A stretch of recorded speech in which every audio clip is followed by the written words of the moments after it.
Hey, HRRN Nation, it's Mike Penna. This podcast of the Equine Forum is brought to you by the University of Louisville Equine Industry Program at the College of Business and by FarmPaint.com. The University of Louisville Equine Industry Program at the College of Business is now offering a graduate certificate, which can be completed in 15 or 30 weeks and be done as a standalone or used as 20% of your MBA. Classes at both the undergraduate and graduate level are forming now for August.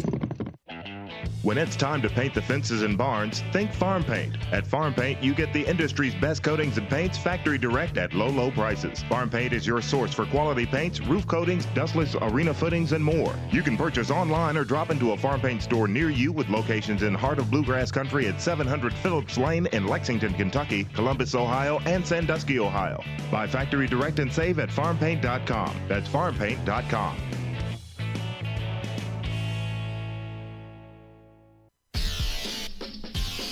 This is HRRN, horse racing's voice. Big Brown's doing it again. He is disappearing from the field. He's in front by 5. And then it's Race Car Rhapsody. And on the outside, Macho again. And just cruising over the line. Captain Sarvo looked in the rearview mirror. Nobody was there.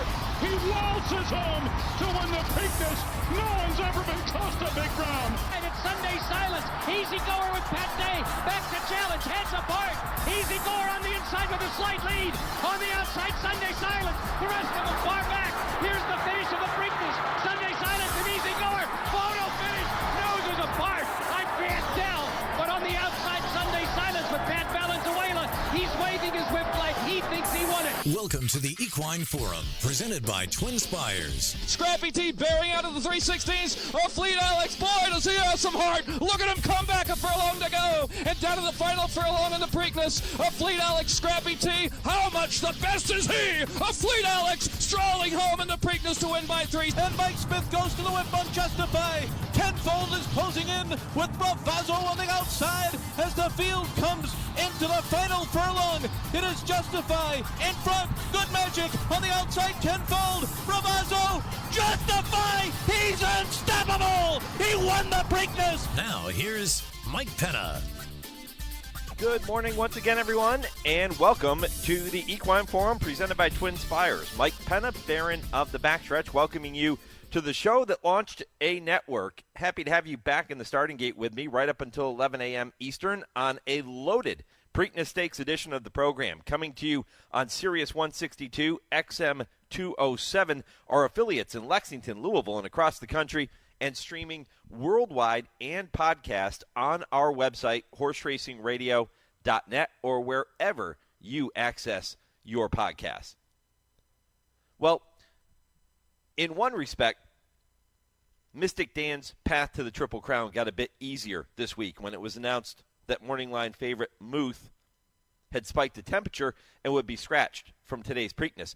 On the other hand, that defection seems to have left Imagination as the lone speed in today's race. And considering he's trained by Bob Baffert, who owns more Preakness wins than any trainer in history, that could prove problematic for the Derby winner and everyone else entered in today's Middle Jewel. Especially when you consider that each of the past 3 Baffert winners have gone wire to wire. National Treasure last year, Justify, and American Pharaoh. Speed kills. And it kills at Pimlico. That racetrack, traditionally known as a track that will favor horses racing closer to the pace. Although, we have seen horses come from off the pace to win the Preakness. But if you're lone speed in any race, whether it's the Preakness or any other race, that's a huge advantage. And Imagination has a little bit of class, even though this is the next step up for him. Muth was the horse expected to put some pressure on him. And maybe Muth is even quicker than Imagination. We were going to see which horse was quicker, but those two horses were expected to be out front together. Now it looks like Imagination will inherit the lead if he breaks well. Jockey Robby Albarado, he's won the Preakness twice. He won it with Curlin, he won it with Swiss Skydiver. And he now works with trainer Ken McPeak, and he's the man aboard Mystik Dan in the mornings. He knows him as well as anyone. And he's going to be with me at 9:40 Eastern to share his thoughts on the Derby winner. And I'm going to ask him what his tactics would be if he were the one getting a leg up aboard Mystik Dan in today's Preakness, knowing that Imagination is likely the horse to catch on the front end? How does Mystik Dan keep him in his sights? If you look back at Mystik Dan's earlier races in his career when he was sprinting, he had speed. I think we look at Mystik Dan as being a horse that comes from off the pace because his biggest wins recently in his 3-year-old campaign have come from further back. But I don't think Mystik Dan is a stone-cold closer. He has run well on the lead and close to the pace. Do they change their entire strategy knowing that Imagination is likely to be the one showing the way? I'm also going to bring you a live update from Pimlico at 9:20 as I'm joined by Tim Wilkin. He's been there all week long, roaming the barn areas, talking to all the connections. He's going to give you the latest on the weather, the track conditions, and any late-breaking news surrounding this year's field. Again, that coming up at 9:20. Plus, you're going to hear from track announcer Dave Rodman. He comes up in the first hour of the program. As a matter of fact, just about 10 minutes from right now. He's preparing to call his 34th consecutive Preakness Stakes this afternoon.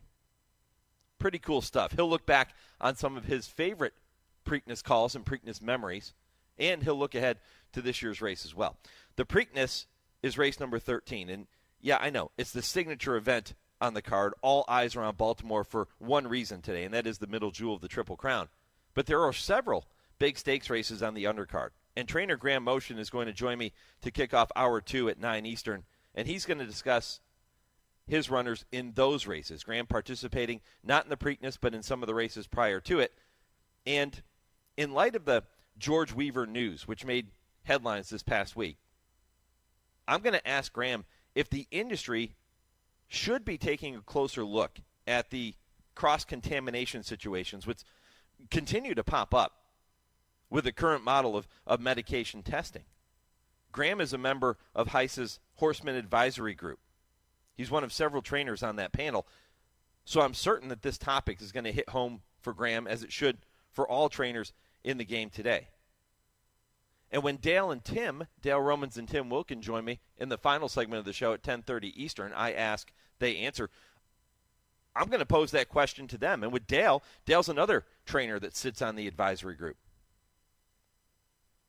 Has the time come for HISA to hit the pause button, just blow up the current protocols, and take a closer look at cross-contamination before reintroducing a new plan? I'll bring that up with Dale and Tim, but I think the answer is both yes and no. I think the testing procedures, the way that HISA is going about their testing, it seems to work, right? It's still a work in progress, I get it. But they're finding banned substances that are appearing in horses at minute levels.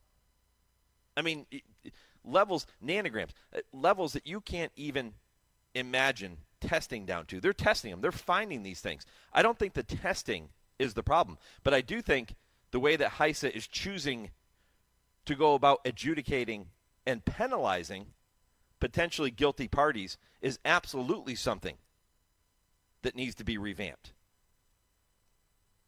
You look at the George Weaver situation. George Weaver, as far as I could tell, I went back and did some homework. I can't see anywhere in George Weaver's career that he's ever served any kind of suspension. And you look at what he's facing now. He could be facing a 2-year suspension for a medication found in one of his horse's systems that is used to treat type 2 diabetes in human beings. And apparently, from everything you read, his groom, the groom of the horse that the substance appeared in, is a diabetic and takes that medication. Is there a cross-contamination? Listen, that term cross-contamination is coming up an awful lot. George Weaver, the 7th trainer in the past year to have been cited for what everybody believes or what we think may be cross-contamination with this medication. Is it a real thing? When trainers first started using that as an argument, I was leery. I said, okay, come on. How does it go from a human being to a horse? But now, the more we see this, George Weaver is not a cheater. George Weaver is not doping horses. Rusty Arnold, when he appeared on this program a couple of months ago to state his case, Rusty Arnold is not doping horses. He is not a cheater. The whole idea, the whole premise behind testing and making sure that horses are running medication-free or clean or free of banned substances is to catch the people that are cheating. And if cross-contamination is a real thing, and it's certainly starting to appear that way, that this can happen, then I think that HISA needs to take a step back and say, okay, yes, we're testing well, we're finding these things, but let's use some common sense in how we then deliver the penalties, dish out the punishments. Weaver, all of his currently entered horses are eligible to race, but future entries are not allowed under his provisional suspension. He is provisionally suspended right now. And he has approximately 75 horses in their stable. They have to be sent to other trainers, so he can't work for another 3 weeks or so until they have a hearing about this, and then the results will come a few weeks after, or a few days after that. So let's call it a month. George Weaver is out of work essentially for a month.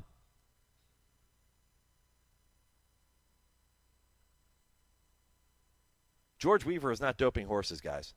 I got news for you. Just like Rusty Arnold. The way that HISA is going about this is wrong. It's wrong. And it ruins somebody's life, or at least makes life difficult for a while for a guy like George Weaver. And Lord knows, with everything he's been through recently, with his wife and the circumstances surrounding that situation, he's been through enough.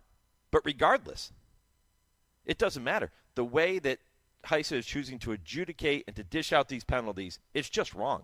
You have to, you find somebody that has a horse that tests for an illegal substance, okay. Let's go through the due process. Don't keep them from making a living as we're trying to find out if they're indeed guilty of putting this in the horse's system. And if this cross-contamination argument continues to gather momentum and continues to prove factual, and if this is a real thing, then the industry as a whole needs to come together and step back and take a closer look at cross-contamination and the realities of horses working with humans and how things get into their system. Let's investigate that. Let's study that some more. But in the meantime, George Weaver right now should be allowed to continue making a living while this process is ongoing. And then if you determine that substance was put in the horse's system by the trainer, by somebody who works for the trainer, then the suspension occurs, whether it's 2 years, 5 years, whatever the case might be. I'm going to be really curious to hear Dale and Tim's thoughts on that topic coming up at 10:30 Eastern. By the way, this also marks, back to the Preakness, this marks the 35-year anniversary of one of the great stretch duels in racing history, when Sunday Silence and Easy Goer went nose-to-nose, nip and tuck, all the way through the stretch at Pimlico, one of the great races of all time. Derby winner Sunday Silence getting the better of his rival by the narrowest of margins that day. I'm going to look back on that incredible race and the career of Sunday Silence with Stone Farm's Arthur Hancock, who raised him on their farm. Arthur going to join me for this week's Kentucky Bred Conversation at 8:35. So, loaded show, lots of Preakness talk. Here's the lineup for you. Dave Rodman coming up in just a couple of minutes, right around 8:15, 8:17 Eastern, about 5 minutes from right now. You're going to hear from Arthur Hancock with that Kentucky Bred Conversation, looking back on Sunday Silence, about 8:40 Eastern. Graham Motion at 9 o'clock. Tim Wilkin, 9:20. Jockey Robby Albarado at 9:40, talking about Mystik Dan. 10 o'clock, it's the TwinSpires Triple Play with Ashley Anderson. 10:20, Kurt Becker's Stroll Through Racing History. And at 10:30, I Ask, They Answer with Dale Romans and Tim Wilkin. Poll question today, let's keep it simple. Who is your pick to win today's Preakness Stakes? Mystik Dan, Imagination, Catching Freedom, or Other? And if you choose Other, please comment with the horse you feel is going to beat those top three. Who is your pick to win today's Preakness Stakes? Mystik Dan, Imagination, Catching Freedom, or Other? You can go to HRRN on Twitter. You can go to Horse Racing Radio Network on Facebook, or you can email the show. If you're not a social media person, hey, I get it. Mike at horseracingradio.net, the way to get in touch with the show and let me know your pick to win today's Preakness Stakes. Dave Rodman, the voice of Maryland racing, coming up next on the Equine Forum, presented by TwinSpires on HRRN, Horse Racing's voice. Race to TwinSpires, where you can unlock a $25 risk-free bet. Just use the code HRRN25 when you sign up. And if your first bet doesn't win, TwinSpires will refund your account up to $25. Wagering on the app is fast with free past performances, insider picks, and power plays every day you wager. TwinSpires. Download the app today to earn your $25 risk-free bet. Void where prohibited. For terms and conditions, visit TwinSpires.com. Must be 18 or older, 21 and older where applicable. For help with a gambling problem, call 1-800-GAMBLER. Fans, we have a great weekend of live racing lined up at Santa Anita Park. Today is the $100,000 Misdirection Stakes, and Sunday brings the $100,000 Desert Code. Both of those will be run down the Hillside Turf Course. Of course, Memorial Day weekend is right around the corner.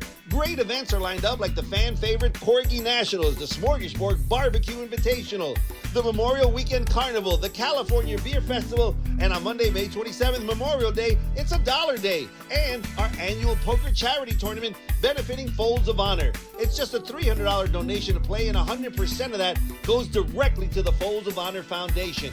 We will have special packages online that include a challenge coin and a vintage The Shoe Wants You t-shirt. For more information, go to santanita.com or call George Ortuzar in our marketing department. The top jockeys, the top trainers, world-class racing, and a great Memorial Day weekend are right here at Santa Anita, the great race place. Send your mare to Maryland.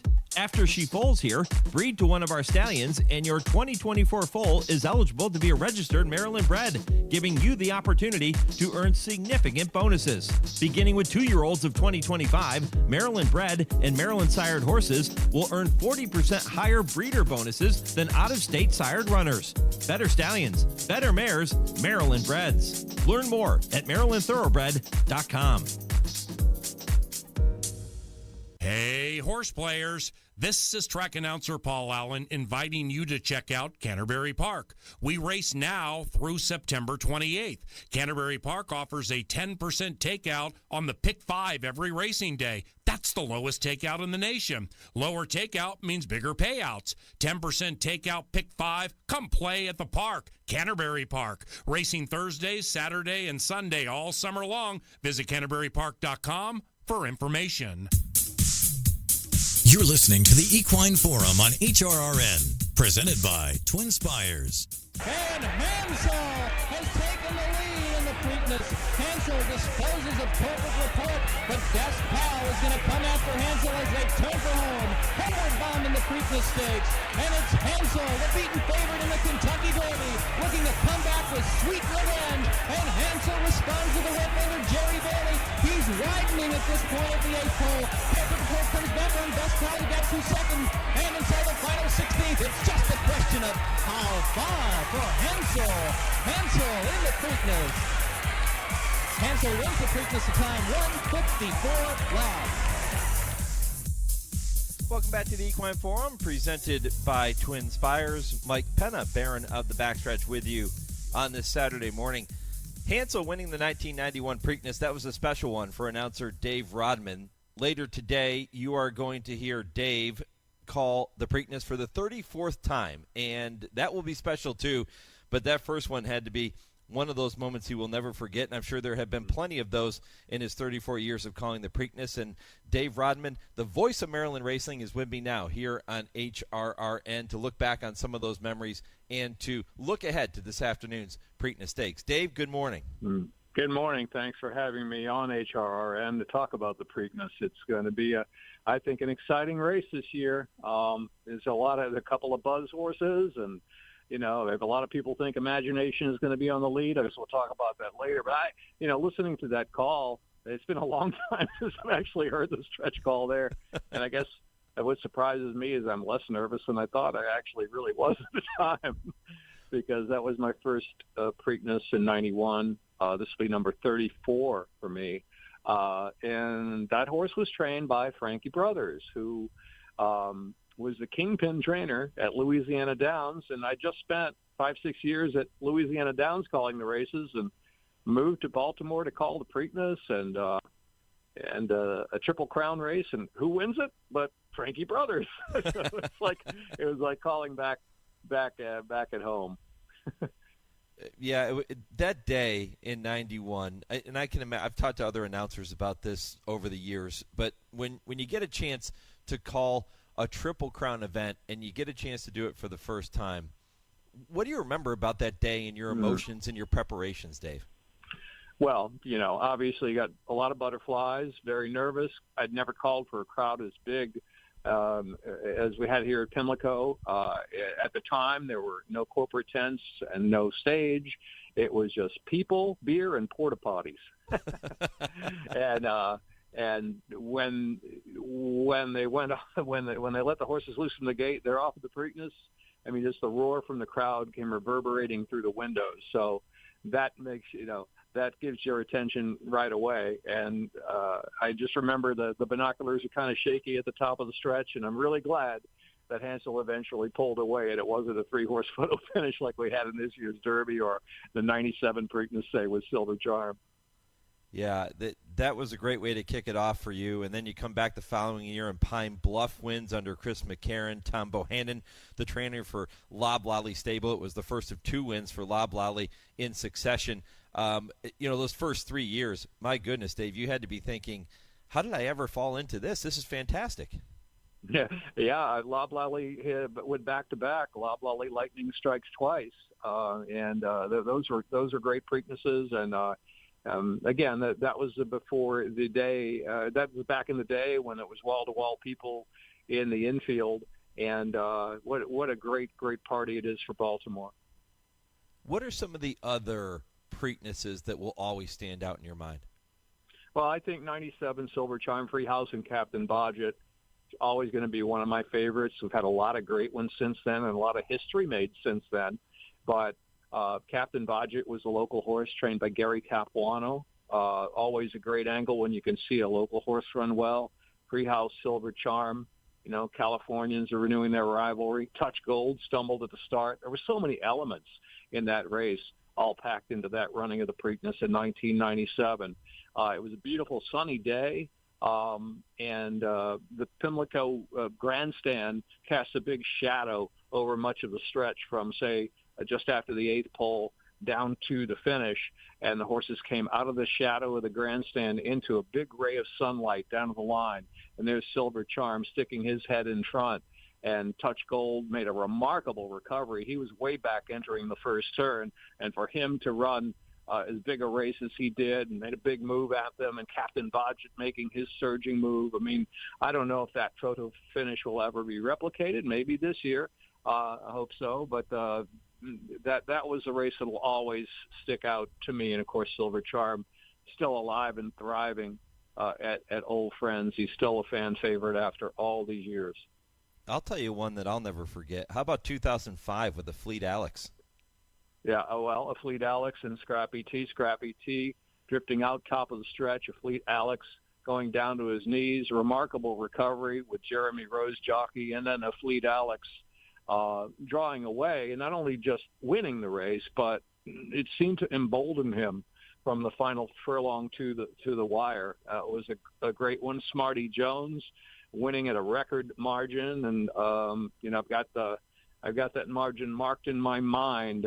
I know exactly where the margin of victory would be if anyone would break a record. Would be that first little green hedge after the flower bed here at Pimlico. So if a horse wins by that far, I don't know. I don't really expect that this Preakness, but just in case, always have to keep that in the back of your mind to try to guess that record margin of victory for Smarty Jones. There have been so many good ones. I mean, of course, having to call Justify and American Pharaoh, Justify in the fog, trying to find them and search for them. Could not see the race through the binoculars, literally called 80% to 90% of that race off the television monitors. So it's kind of at the mercy of whatever people were seeing on the track feed. That's what I saw. That's what I called. And I still remember making almost a glaring mistake that day in that the track feed is just to the left, and even farther to the left was an old tube television that we still had in the booth, and the NBC feed was on that. So when I went into the fog, I said, let me glance over there and see what NBC has. A little bit I realized, of course, I should have realized, was that the NBC feed is 13 seconds behind. I didn't see much, off that feed. I just kind of glanced over there, but in retrospect, probably should have kept my eyes on the local monitor in real time. But that will always stand out. American Pharoah will stand out because we had a tremendous thunderstorm as soon as the horses came on the track. They were singing Maryland, My Maryland, introduced the post parade, and I said, well, let me warm them up. And I realized, I can't see a thing. The rain was so heavy you couldn't see the 3/16 pole were pretty much where the Preakness started. And then about 3 minutes to post time, the rain let up and finally got a chance to look at the silks and the horses as they warmed up just a few minutes before post time and headed to the starting gate. So, you always want to do your last minute preparation, and weather prevented that both in the Justify Preakness and in the American Pharoah romp. Dave, there have been several tremendous lines that you have thrown out there as horses have crossed the finish line on their way potentially to a chance at a Triple Crown at Belmont Park. One of those was Big Brown in 2008, and it is one of my all-time favorites when you said Big Brown barrels through Baltimore, and you said it with such conviction. You just nailed the line. Do you spend a lot of time thinking about potential scenarios that could happen when it comes to, let's say, the Kentucky Derby winner winning the Preakness? I think most announcers would admit that they try to emulate the great Tom Durkin, from time to time, and I know how much preparation that he put into his calls with words and phrases, and so I'll always write down phrases just in the back of my head or on the Preakness program that I might be able to use in case the scenario presented itself. And so I wrote that down, Big Brown barreling through Baltimore, just like an alliteration. And I kind of am a fan of that, Loblolly lightning strikes twice. Sometimes it'll pop into your head. Other times you just really can't use it. It's kind of a straightforward race, but you're just going to think in your mind, hopefully that I'll remember the line or whatever it may be and apply it to what I see on the track at the right time. What's different about your approach and your preparation for calling the Preakness Stakes now as opposed to that first one back in 1991? Well, remember in 1991, there were no standard color saddle towels, right? If I remember, yep. It was all silks and caps. So that's number one. Number two is technology has really, really changed preparation, I think, for all announcers. We could go back and look at video replays, get a look at the silks ahead of time. And nowadays with HD, back then there was no HD. So you just kind of warmed them up as they went on the track. Yeah, you could go to the jocks room and look at the silks for sure, but there's nothing like looking at them as they come onto the track. So in preparation, that's probably the biggest thing. Replays are available. Ahead of time which silks, each horse is going to wear in most cases. And so, I like, and not only that, but with pronunciations as well. A lot of internet resources are available if you're unsure about how to pronounce a name. And if you're really unsure after researching the internet, and various sites that I use like forvo.com, forvo.com, where you can hear people from around the world in different languages pronounce a particular word or a phrase, then of course you can call the owner or the breeder. In actual calling, I can say that over the years, I've way back in the day, say in the 90s, I think a lot of my calls were like, let's put it to say, over-modulated is a good kind word, right? You had a tendency to maybe scream a little bit more. Now, I have a headset, I can hear myself, so you're more cognizant. And also, I think a lot more people watch races on their computer, on their phone. So if you're really, really going crazy, it's almost an irritant to them, to most people. Some people like that style, some people don't. I don't know. So I think I've become a little more calm in especially for big races, unless it's 4 or 5 across the track, then I think you're allowed a little bit of leeway there. So, but back then, most of the people, 100,000 people on track, you're almost just really trying to be heard, like Dave Johnson and Down the Stretch They Come, and the genesis of that, and the PA system at Santa Anita back at the time. And I don't know if you know that story or not, but you can ask him about it. Yeah. Mm-hmm. Yeah, talking with Dave Rodman, the voice of racing in Maryland. He will be the man you will hear calling the races locally. Larry Colmus will have the call on NBC. Post time for this year's Preakness, 7:01 Eastern, mile and 3/16. 8 3-year-olds expected to break from the starting gate. And Dave, this year's, you mentioned earlier that a lot of people are going to look at the Bob Baffert-trained imagination and say he's lone speed in here. Do you believe that is truly the case? Well, that's why if we could look on paper and say, well, let's just not run the race. He's lone speed. Let's give him the trophy and the money. But it's not always the way it works out. He looks to be, but we don't know. When they open the gates, I mean, look at Touch Gold stumbling to the start. As soon as they open the gates, anything can happen. I mean, this particular Preakness are kind of concentrating on what's going to happen in that opening furlong and a half as they head to that first turn. So if he breaks cleanly, I would assume that Dettori will try to guide him over to the inside and glide over. But, I know Dwayne Lucas has stated that Seize the Gray will be up close, but they're not going to let anybody get away with the lead. And remember, too, Mystik Dan, he had to wait to the Kentucky Derby with that perfect ride by Brian Hernandez. But you look back on his form, and he's had speed in the past in sprints, right? Back October and November at Churchill Downs as a 2-year-old.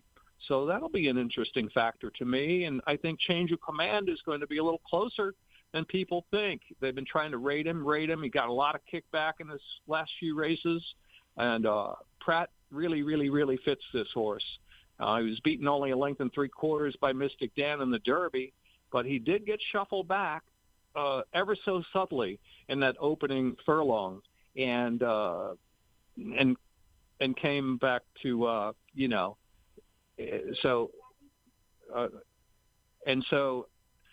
anyway, so I think he's going to be much closer. I'm coming up on a sound check here, Mike, so I gotta they're tapping me I'll on let the you go. I'll let you go. Do you have a pick in the Preakness? Is it even fair to ask you that question at this point? I like Catching Freedom. He was bucking and kicking all the way to the track. I think the Derby he's no worse for wear coming out of the Derby. I just like the way he's coming into the race, and like I said, I think he may be closer than you think. Busy day for Dave Rodman. Dave, go do your thing. Always appreciate the time, my friend. We'll be listening. Okay, thanks, Mike.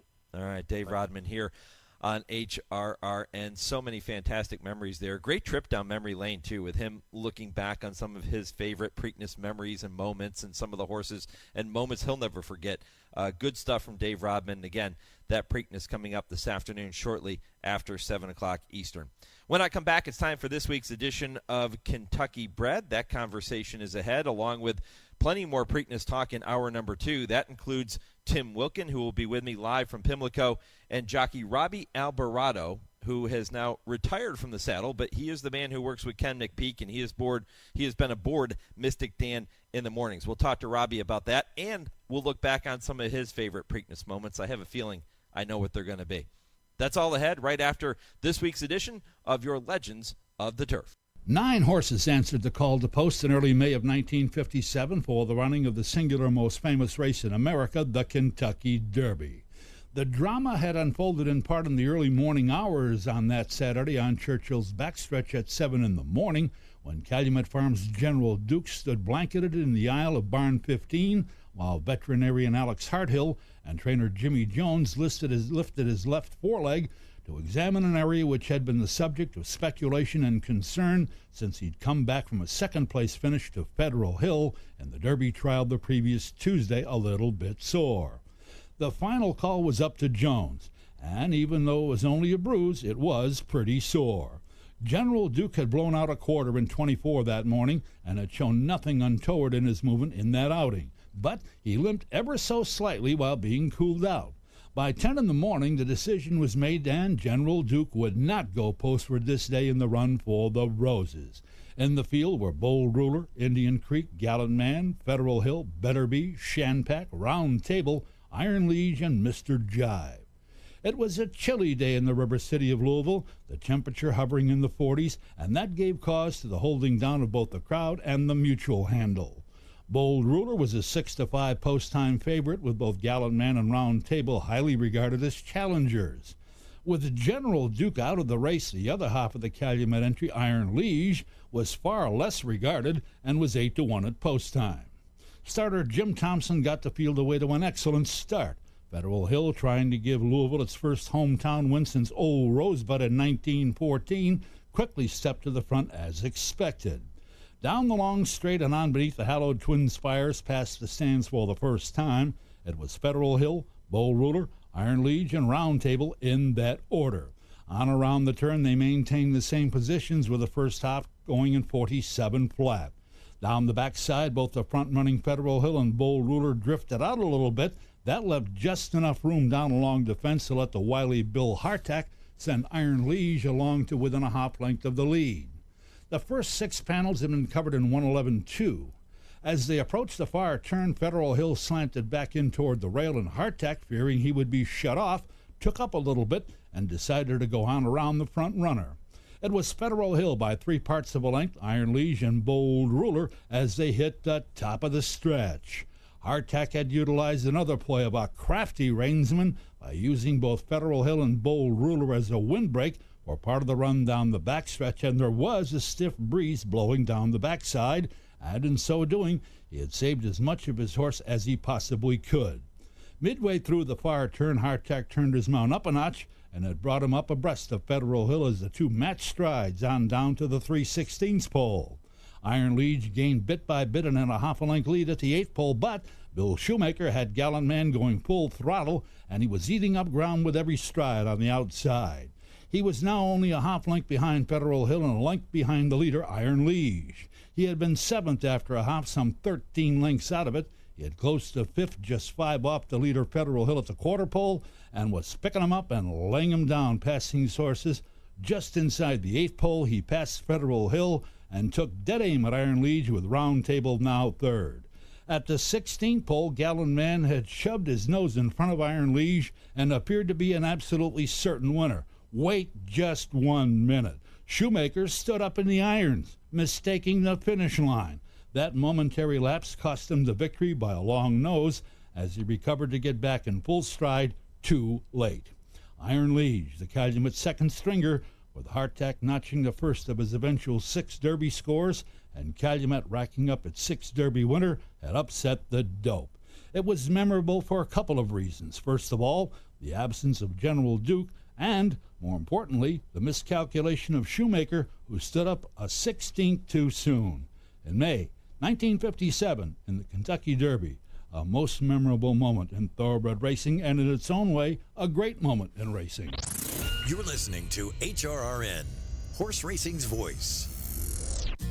Race the TwinSpires, where you can unlock a $25 risk-free bet. Just use the code HRRN25 when you sign up. And if your first bet doesn't win, TwinSpires will refund your account up to $25. Wagering on the app is fast with free past performances, insider picks, and power plays every day you wager. TwinSpires. Download the app today to earn your $25 risk-free bet. Void where prohibited. For terms and conditions, visit TwinSpires.com. Must be 18 or older, 21 and older where applicable. For help with a gambling problem, call 1-800-GAMBLER.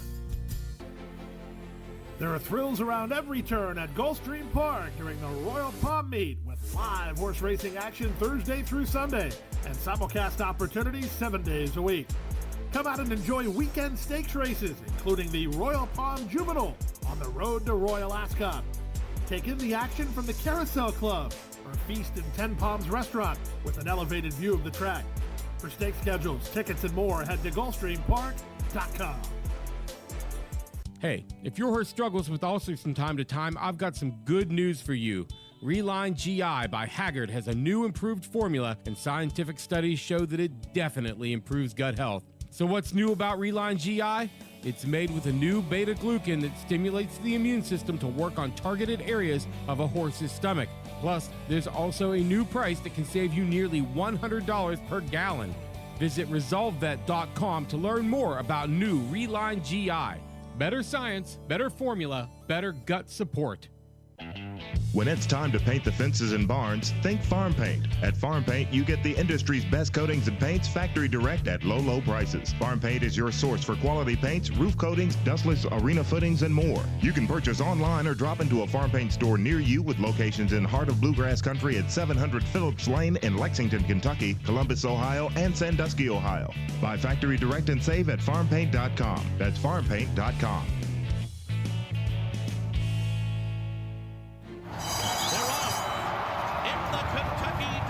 His sire is one of the most exciting young stallions in the world. His dam has become one of the most important brood mares in the industry. And on the first Saturday in May, his genetic brilliance shined brightest on racing's biggest stage. They come into the final 16, and it is going to be Mage to win the Kentucky Derby. Mage, standing at Airdrie Stud. Think about it. You're listening to the Equine Forum on HRRN, presented by TwinSpires. Sunday Silence is now coming back at them on the outside. And here comes Sunday Silence back. And now it's his turn to go right on by Easy Goer. And here's the race we've been waiting for. Sunday Silence on the outside. Easy Goer at the right head and head coming to the 8th pole. Sunday Silence and Pat Valenzuela. Easy Goer and Pat Day head and head through the stretch. What a horse race this one is. Easy Goer and Sunday Silence going nose and nose in the Preakness. Sunday Silence, Easy Goer. Here's the finish. Sunday Silence wins it by a nose. Two of the great Kentucky breds of all time, Sunday Silence and Easy Goer, putting on one of the greatest shows we've ever seen in the history of this grand old sport. Nip and tuck through the stretch of the 1989 Preakness Stakes. That was, believe it or not, 35 years ago. Going to tell you more about that story and Sunday Silence in just a minute, but when Ken McPeak was invited to compete in the Preakness after winning the Kentucky Derby with Mystik Dan, one of his questions to the person on the other end of the phone in Maryland was, can I bring my dog?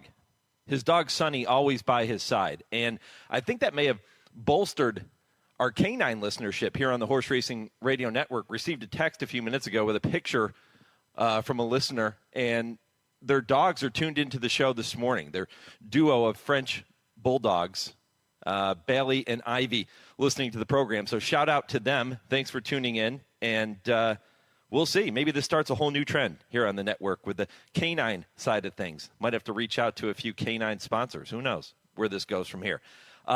Sunday Silence was raised in the heart of the bluegrass at Arthur Hancock's Stone Farm. And Arthur's going to join me in just a moment for this week's Kentucky Bred Conversation, presented by the Kentucky Thoroughbred Development and Breeders' Incentive Fund.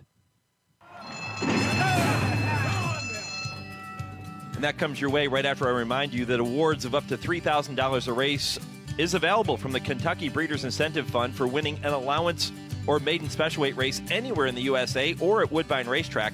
And awards of up to $4,000 a race is available for winning a non-graded stakes anywhere in the USA or at Woodbine. And that is just scratching the surface, my friends. I'm going to tell you about more incentives right after this week's Kentucky Bred Conversation with Arthur Hancock. Arthur, good morning. Hey, good morning. How are you this morning? I'm doing well. 35 years ago, that incredible stretch battle with Sunday Silence and Easy Goer. When I say the name Sunday Silence, what things come to mind for you? Well, listen to that call. I'm just sitting here with got chills and kind of teared up. You know, that was an unbelievable. It's hard to believe it's 35 years ago, but it was one of the most unbelievable days of my life. And Stacy, my wife, and family, it was just beyond belief, really. It's out-of-body experience, kind of. Let's rewind the clock 35 years. What do you remember about watching those two incredible thoroughbreds hook up and battle through the lane? Well, when they came around the second turn, Easy Goer swept around Sunday Silence, and I've watched a lot of races. I was sure that he was gone and was going to win it.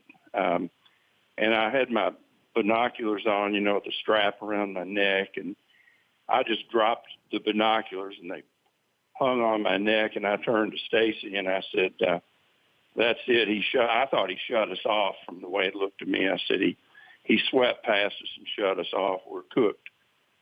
And I dropped my head and thought we've lost, and Stacy hit me with her elbow and said, no, he's coming back. He's coming back. And I put my binoculars back up and looked, and sure enough, there he was coming right back at him. So I guess there was, 4 or 5 seconds there. I just kind of looked down and thought he'd gotten us, And and that stretch run was just unbelievable. I mean,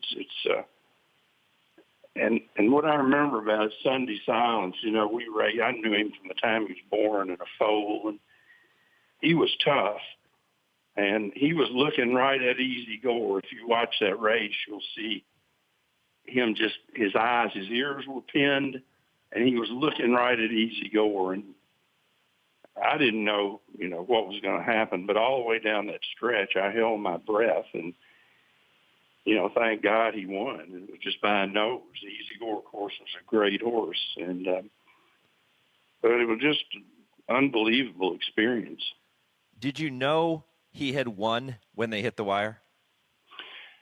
I thought maybe he had, but I was trained, by my dad, and if there was a photo finish, he would say nobody's leaving the box till it's official. So, because you never know, the angles can be deceptive, and so we sat there. Charlie said, "Come on, let's go." I said, "I'm staying here." So Charlie was already down on the ground by the time they flashed it up pretty quick, as I remember, and then we took off and went down there. But I wasn't sure. No, I thought we had won, but it's kind of you're sort of in a different zone. At least I was, and you don't want to get overconfident and run down there and then have them flash up the other number. And I've seen that happen before too. So we sat tight, and sure enough, they put his number up, and we took off like lightning to get down there. In addition to Sunday Silence's win in the Preakness in 1989, he, of course, added the Kentucky Derby 2 weeks prior, went on that same year to win the Breeders' Cup Classic. He was never worse than second in 14 career starts, Arthur. I know you know all these stats, but earned nearly $5 million, inducted into the Hall of Fame in 1996. Raised at your farm, you said you knew him since he was a baby. What made Sunday Silence so special? I think Sunday Silence, I know that Sunday Silence just had a heart as big as a lion. A weird thing happened on Thanksgiving Day when he was a foal, or he was a weanling. He'd been weaned. And he got some sort of diarrhea. It was really bad, and we had a resident veterinarian here. As I remember, he gave him 23 liters of fluids, and we were all there, and we weren't sure what was going to happen. And it was probably about 1 o'clock, and Dr. Morrison was the vet's name. He actually said, because it's Thanksgiving Day, and we were worried. He was giving fluids. And he said, well, if you're going to die, you little SOB, go ahead and die. He was kind of joking, but it was pretty, he was getting better at that time. But Carl just said that, and about an hour later, he just started improving, and he got over it, but he fought his way through it. And I'm not sure, a normal horse might have just given up. And I saw that in him, and, I saw he was tough when he would be out in the field with the other mares and foals before he was weaned. He was always running, always challenging another foal to a race, And if you looked in that particular field and saw a horse or two running, you knew that he'd be one of them. They'd weave in and out of the other mares, and, cover a lot of distance. We have big fields here at the farm, and so those things kind of stand out. And he was, but he had a mind of his own. But he was tough. He was tough, and there was no give to him. And he sure didn't give up that day at the Preakness. He was always somewhat of an underdog. And even when you took him to the sales ring and you brought him to auction, he didn't even sell. He RNA'd the first time you tried to sell him at Keeneland. And then you had to bring him back a second time in a sale, and he sold for just $32,000. And as I mentioned, he earned nearly $5 million. So huge mistake to everybody who passed on him the first time. Yeah, well, you never know. And no, you don't. And just look at Seattle Flu. I think he brought $17,000. And Northern Dancer brought $25,000 because he was a little horse. I remember Horatio Luro, who trained him, wanted to cut him because he was kind of a brat and he was small. And Joe Thomas at Winfield's farm said, no, he's bred so well, let's give him a shot. And then once they ran him, he got his head together and went on. But thank God they didn't gild him, Arthur, you hail from one of the great racing families of all time, and that Hancock name is going to be legendary in the sport as long as there is a sport of thoroughbred racing. Kentucky has produced so many incredible horses, and there are other states that have tried to build up their programs, and they do a nice job, but they've never been able to match Kentucky. Why? What is it about breeding in Kentucky and raising horses in the bluegrass? Well, and my father said this, and my grandfather, who moved here from Charlottesville, he married a girl from here. They raise horses over in Virginia, which is a great place and raises good horses. But my grandfather said that the yearlings raised here had better bone and were just bigger and stronger. I think it's the limestone in the ground. It's very good soil right here in Bourbon County and up around Fayette and Woodford County. You got great big trees here, a very good supply of water, spring water and well water. And as my dad said, and I tell people, we're just farmers, and the crop we raise is thoroughbred racehorses, So if you want to raise a good ear of corn, if you're in the 4-H club as a kid, you'll raise a better ear of corn if you have good soil and fertile soil, So I believe that's why. I think that's why Kentucky can shine, in the whole country as far as raising horses. And, of course, the great bloodlines are here, too, so that definitely helps. Arthur, you have done this for a very long time. Continued success, my friend. I really appreciate you taking a few minutes to join me this morning to remember Sunday Silence. Hard to believe it. That was the year, believe it or not, Arthur, that I started to fall in love with racing, 1989. And I did it because of Easy Goer. So Sunday Silence broke my heart many times. But let me tell you, tremendous racehorses, both of them, and kudos to you and to the team at Stone Farm. Well, thank you very much, and appreciate being on your show, and all the best. All the best, Arthur. Arthur Hancock, Stone Farm. Join me next Saturday here on the Equine Forum for another edition of Kentucky Bred, presented by the Kentucky Thoroughbred Development and Breeders' Incentive Funds, providing awards up to $5,000 and $7,500 for winning a Grade 1, Grade 2, or Grade 3 race anywhere in the USA and in multiple countries, and awards of $200,000 allocated to the top 20 claiming horses in Kentucky, with the most claiming wins in the Bluegrass State. Breed them, raise them, race them. We all win with Kentucky Breds. How about that? What a great story there.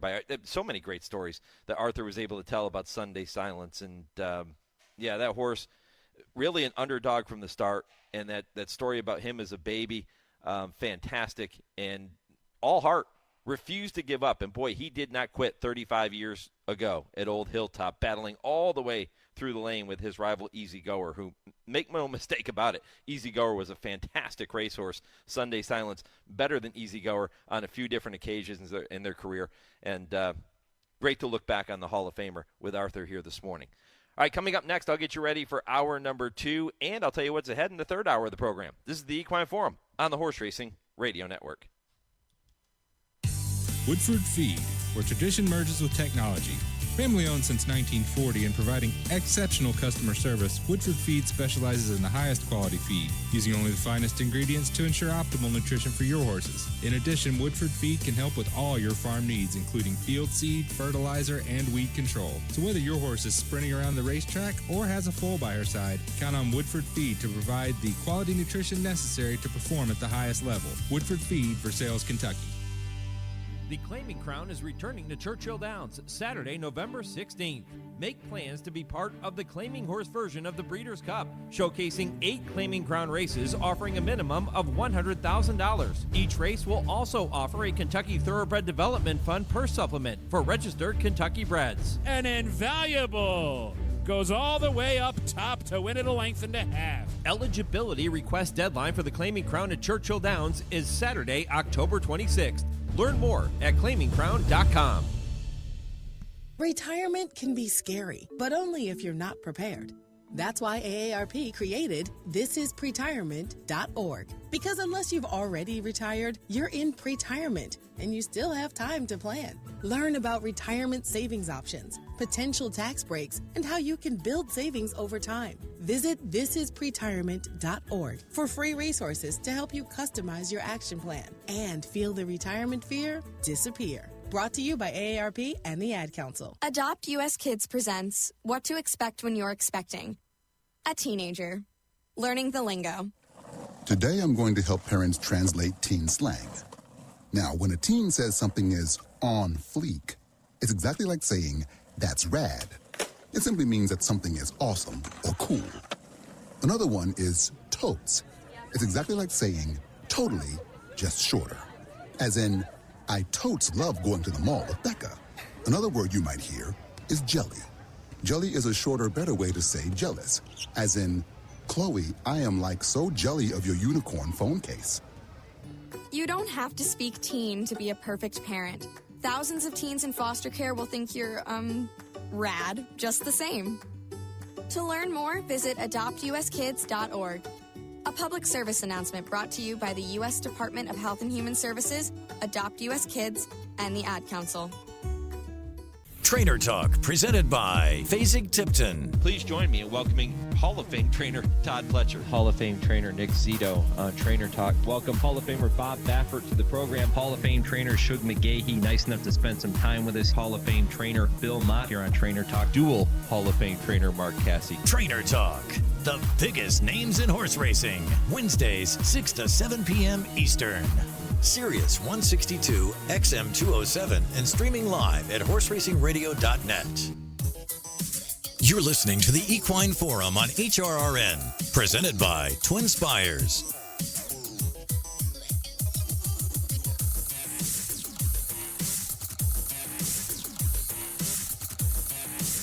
Welcome back. Getting ready for hour number 2 here on the Equine Forum, presented by TwinSpires. Preakness Morning Edition. Graham Motion going to kick off hour 2 with me. He is not running a horse in the Preakness this year, but he does have horses participating in some big stakes on the undercard, including Highland Chief and English Bee, who will go in the Grade 3 Dinner Party Stakes, the race preceding the Preakness. Looking forward to that conversation with Graham. Tim Wilkin coming up at 9:20 Eastern to give you a live update from Pimlico. He's been out at the barns all morning long. He'll give you the latest developments on the weather, track conditions, and anything new pertaining to this year's Preakness field. And then Robby Albarado, the man who has retired from the saddle but is now working with Ken McPeak. He gets on Mystik Dan every single morning for all of his gallops and works. You're going to hear from Robby coming up at 9:40. And one of the things I'm going to ask him is, what would his strategy be if he's getting the leg up aboard Mystik Dan today, knowing that Imagination is likely, at least on paper, to be the lone speed? How do you keep in touch with him? And does he see another horse in the race that might try to run with Imagination now that Muth has been taken out of the equation and scratched from the race? So that comes up at 9:40. Stay tuned for that. 10 o'clock Eastern, we kick off hour 3 with the TwinSpires Triple Play. Ashley Anderson going to be with me for that segment. Kurt Becker, Stroll Through Racing History at 10:20. And at 10:30, I ask, they answer with trainer Dale Romans and turf writer Tim Wilkin. Poll question this morning, wanted to keep it really simple for you on this Preakness morning. Who is your pick to win the Preakness Stakes this afternoon? And gave you a few choices. Mystik Dan, Imagination, and Catching Freedom. Or if you think it's somebody else, click the other box and comment. Let me know who you think it is. So Catching Freedom leading the way. Not the Derby winner. Catching Freedom, the horse that was fourth behind him in Louisville 2 weeks ago. 38% of you saying it will be Catching Freedom to win the Preakness. Seize the Gray getting some votes from Laura. And Becky says, Mystik Dan, but I'm also cheering for Seize the Gray. So some good comments there. I think we have a couple others too. Let me flip through here and find them. Nope. Mystik Gray sees the Gray and Mystik Dan, the horses that are getting some love and, of course, Catching Freedom. Via email, you don't have to hit us up on Twitter. You can do it on Facebook or you can do it on email too. Mark sends in and says he'll choose the other category. Just Steel fits the Louis XIV's angle like a glove. Even the rider change. Interesting observation, Mark. Appreciate that. Tom in St. Louis, Imagination will be challenged by Seize the Gray and won't get an easy lead. And he's going to pick Catching Freedom to run them all down late. Sally Ellen, our dear friend at Country Life Farm in Maryland. Happy Preakness to everybody in the state of Maryland. She says she'll go with Uncle Heavy as her selection. How about that? Going to be a big long shot. We'll see if Sally Ellen is correct. And Carmela emails the show and says she'll take other. She says Tuscan Gold. Chad has the Preakness secret. Tyler redeems himself. She's going 8-2. Stone Cold Exacta. So we'll see how that all plays out. And that was Steve in Connecticut. My bad. I think I said the wrong name. Steve in Connecticut chiming in there. So appreciate that, Steve. Keep those coming. Hit us up on Twitter at HRRN, Horse Racing Radio Network on Facebook, and email the show, Mike at horseracingradio.net, to let me know your pick in the middle jewel of the Triple Crown. And by the way, post time for that race just after 7 o'clock Eastern this afternoon. Coming back with hour number 2 right after this 10-second pause for station identification. This is the Horse Racing Radio Network, where racing comes to talk.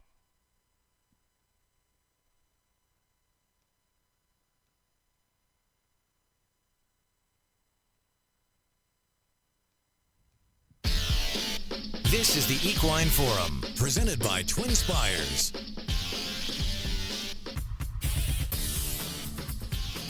Welcome back, hour 2 of 3. If you missed any portion of the first hour of the program, boy, did you miss a lot. My conversation with Pimlico announcer Dave Rodman and that look back at Sunday Silence with Arthur Hancock of Stone Farm. All you have to do if you missed any of those conversations, head back to our website, horseracingradio.net. You can listen to the podcast whenever you have some time, and you can do that, too, on every podcast platform. So remember, however you get your podcasts, whether it's Apple Podcasts or Spotify or Google or Podbean, however you get your podcast, type in Horse Racing Radio Network, and you can listen to all of our shows, not just the Equine Forum, but all of our shows whenever you get some leisure, because we podcast them all for you. So head back and take a listen to those. Get ready for the races every single week and enjoy some incredible conversations with the biggest names in racing that we bring your way here on HRRN. Been doing it a long time, and we love having you tune in each and every week all over the world. Love when I get a chance to welcome Graham Motion to the program, too. And I told you Graham is not going to be running any horses in the Preakness today, but he's going to make his presence felt on the undercard with some of the big stakes races there, and he's with me now. Graham, happy Preakness Day, my friend. Good morning. Hey, good morning, Mike. Thank you, and to you. Yeah, well, let's start with this. What is the weather like in Maryland right now, and what is the current forecast for the afternoon? Yeah, I mean, I'm actually still up at Fair Hill, and it just started drizzling up here. They've had pretty steady rain, I believe, down at Pimlico since sort of 6:30 this morning. I do think it's going to clear up from what I can tell, like around 1 or 2, hopefully. Just depends how much we get in the meantime, I guess. How does the turf course there, and the main track for that matter, handle the water? I mean, I think the main track handles it pretty well. The turf course, I thought it was a little odd yesterday. It was kind of sticky or tacky We haven't been on it this meet yet, so it should be in great shape. I just thought it was running a little oddly yesterday, and I don't know what this rain's going to do to it now today. I want to start by talking about a race that you won 2 weeks ago at Churchill Downs with Trickery taking the Grade 2 American Turf. Graham, that was a fantastic race. Yeah, really cool horse. I mean, I've got to be honest, I was a little surprised that, when I came in the paddock and he was 45 to 1 or whatever he ended up at. I obviously liked him a lot. He really hadn't done much wrong, but I was not smart enough to bet him. Why do you think they let him get off at that big price? Why do you think nobody liked him that day? I think there was a lot of concentration on the European horse. I think he took a lot of money. But this horse, he really hasn't done much wrong. He had that one disappointing race at Keeneland first time out when he just ran so greenly. But he really hadn't missed a beat since then. I think he's really an improving colt. Will you be betting on 5 Towns in the Grade 3 Gallarette later today? I probably won't. I'm not a big betting guy, to be honest. I think there's a couple of horses come out of here, so this field is going to narrow down a little bit. It depends how she handles the soft grass. In England, they thought she preferred firmer ground, but I feel like we need to run today. She's doing well, and it's a great opportunity for her. Yeah, she comes into the race off of 2 consecutive victories, one on a synthetic surface at Gulfstream and then winning last time out on the grass at Laurel. What makes you think she fits in this spot? I think off her last race, she won very comfortably. I mean, not as strong a group as this, but she seems to keep improving, this filly.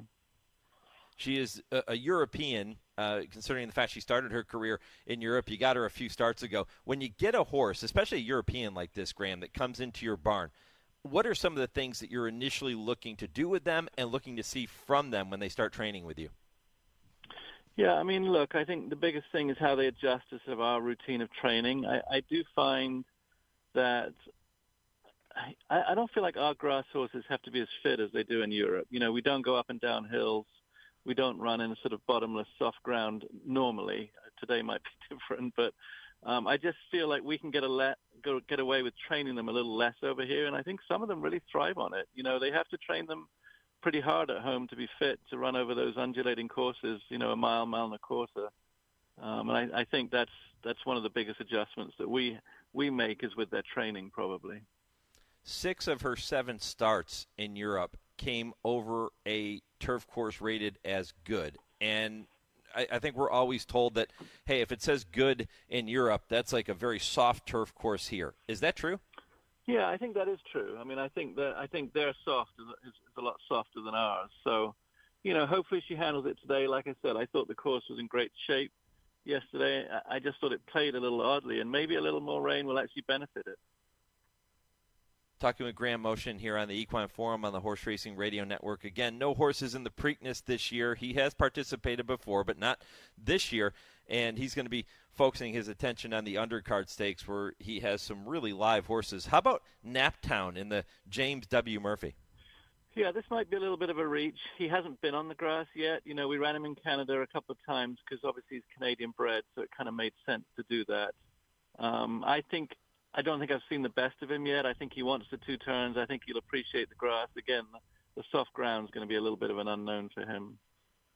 Do you, as a trainer, Graham, do anything differently when you're preparing a horse to race on the grass for the first time, like Naptown, as opposed to a horse that's been racing on grass and you have to train him to race on the dirt for the first time? Do you change your approach at all?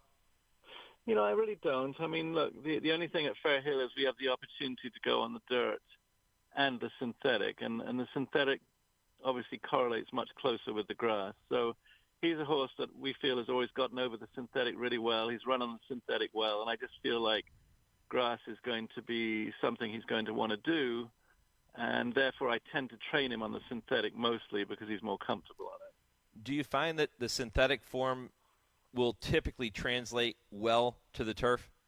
Mostly, yes.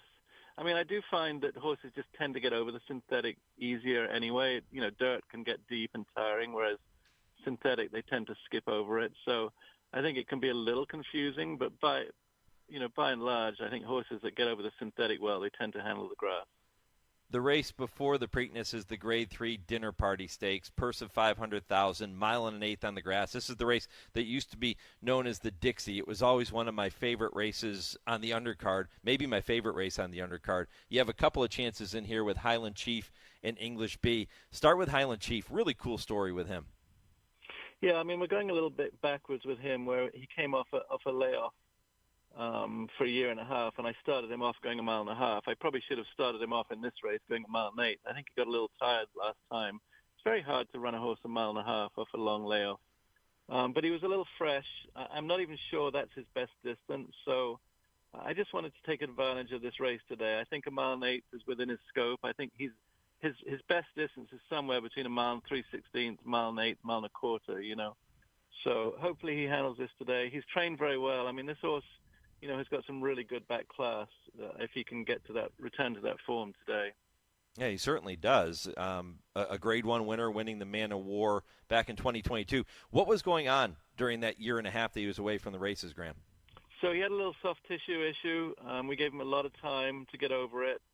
The owner's been really patient. He was down in Ocala with Jenna Antonucci for me for a long time. She had him on the farm, and she trained him in the swimming pool she has there. So, you know, we give him a lot of time, and I've been really pleased with how he's training up to this race. Yeah, well, I was just going to ask you that question, too. What are you seeing from him since that mile and a half race at Keeneland? You said you were asking a lot of him that day. What have you seen in his progression over the past few weeks? You know, I've really I felt like I had him pretty fit for that first race, and I think now that he's had a race, he should be very fit. So he's only had an easy breeze in the meantime. This horse, I mean, if you get to see him today, he's a beautiful animal. He's just gorgeous, real pleasure to be around, very classy horse. Mile and an eighth on the turf at Old Hilltop. They come out of the gate and almost immediately bend into the stretch to run through the stretch the first time. Inside post position, good or bad? Oh, I think it's good. Yeah, I don't mind that at all. I think Georgie just needs to get him covered up, you know, tuck him in a nice place.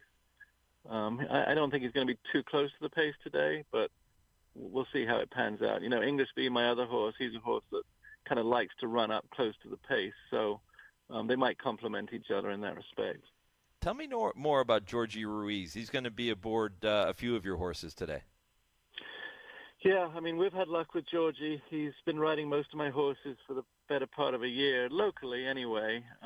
We used him more even this winter in Florida, even with some of the big guys being in town. And he's just, you know, somebody I've become very comfortable with. I tell you, he reminds me a little bit of Ramon.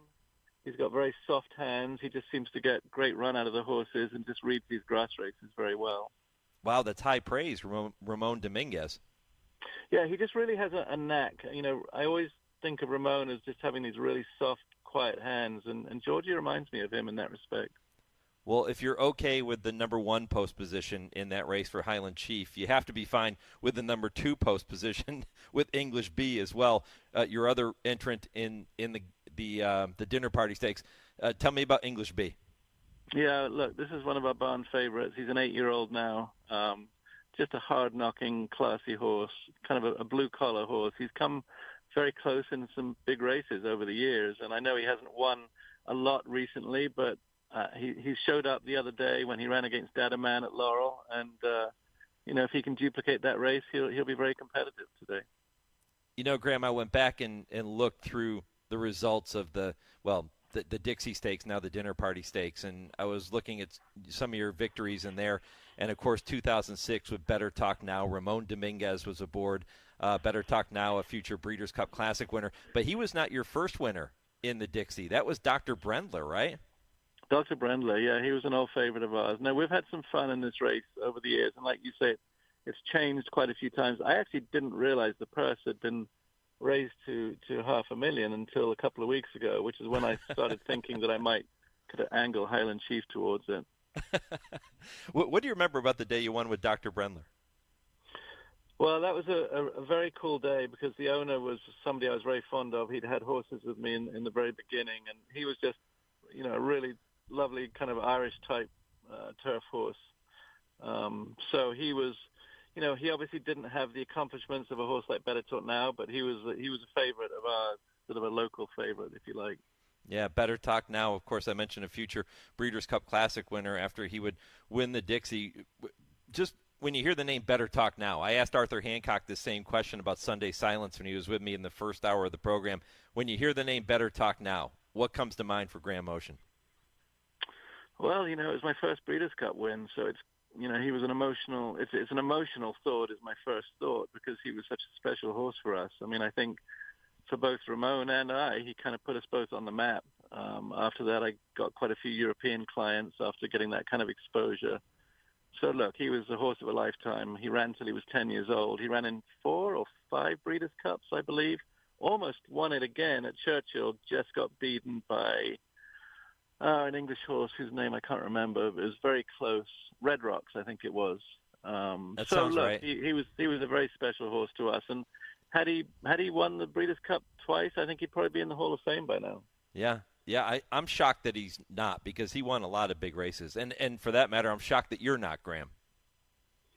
Well, look, I think we've been lucky enough to have been nominated the last few years, but it's a really talented group of trainers in my era, so I think you could make a case for any of us. So, obviously it would be a big thrill if it happened one day, but, I think it just goes to show how many great trainers there are from our generation.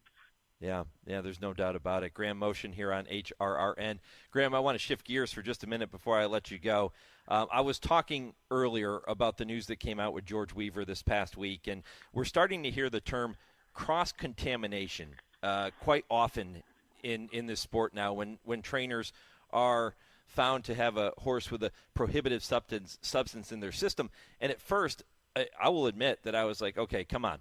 Cross-contamination, now it's a bit of a stretch, but it seems to me, I've changed my tune. It seems to me like this could be a real thing now with horses working with humans. Is it time for the industry to start taking a closer look at cross-contamination in racehorses?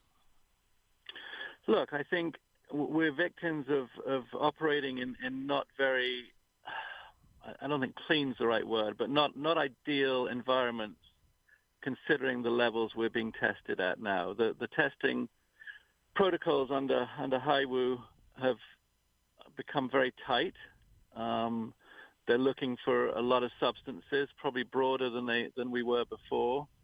And, unfortunately, most of the time we train these racehorses in not great environments. It is hard for us to control what goes into the system. We need to take all the precautions we can, and I think it's an unsettling time for us. But I think, we've got to let the system play out. I've seen a lot of criticism about George's case, and George is a great friend of mine, but I think we have to let the system play out, and hopefully it is fair to him ultimately. 2 years is the maximum sentence here for this positive that George has had, and hopefully when things are sorted out, hopefully that won't be the case for him. But I don't really know a lot of the details, but we're all living in an anxious time because we've only just been under these rules for less than a year. So we're kind of learning this new process, and it's difficult, for us trainers who are trying to control the environments of these horses. I never would have imagined, Graham, that horses could pick up certain things from the human beings that are working with them. And it certainly seems like this is a very real thing that's happening now. Maybe I'm wrong, but I've kind of gravitated in that direction now, thinking, okay, this cross-contamination thing is something that needs more research and investigation.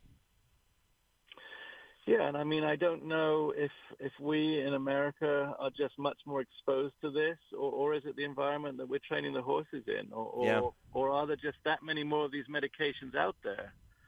Look, I think there's a lot we need to learn about it, but I think the really aggressive criticism on HIWU is a little bit unreasonable at this point. We've just got to let these things play out, and hopefully there'll be some, hopefully there'll be a voice of reason. Hopefully George will be able to prove his situation.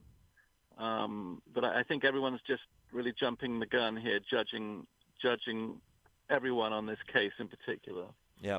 Yeah, well, that happens whenever these types of things come out in the news. And, I agree. I said earlier in the program that I don't think that the testing is necessarily the issue because, let's face it, testing is designed to find ban substances in horses' systems. And they're doing that, as you mentioned, at very minute levels.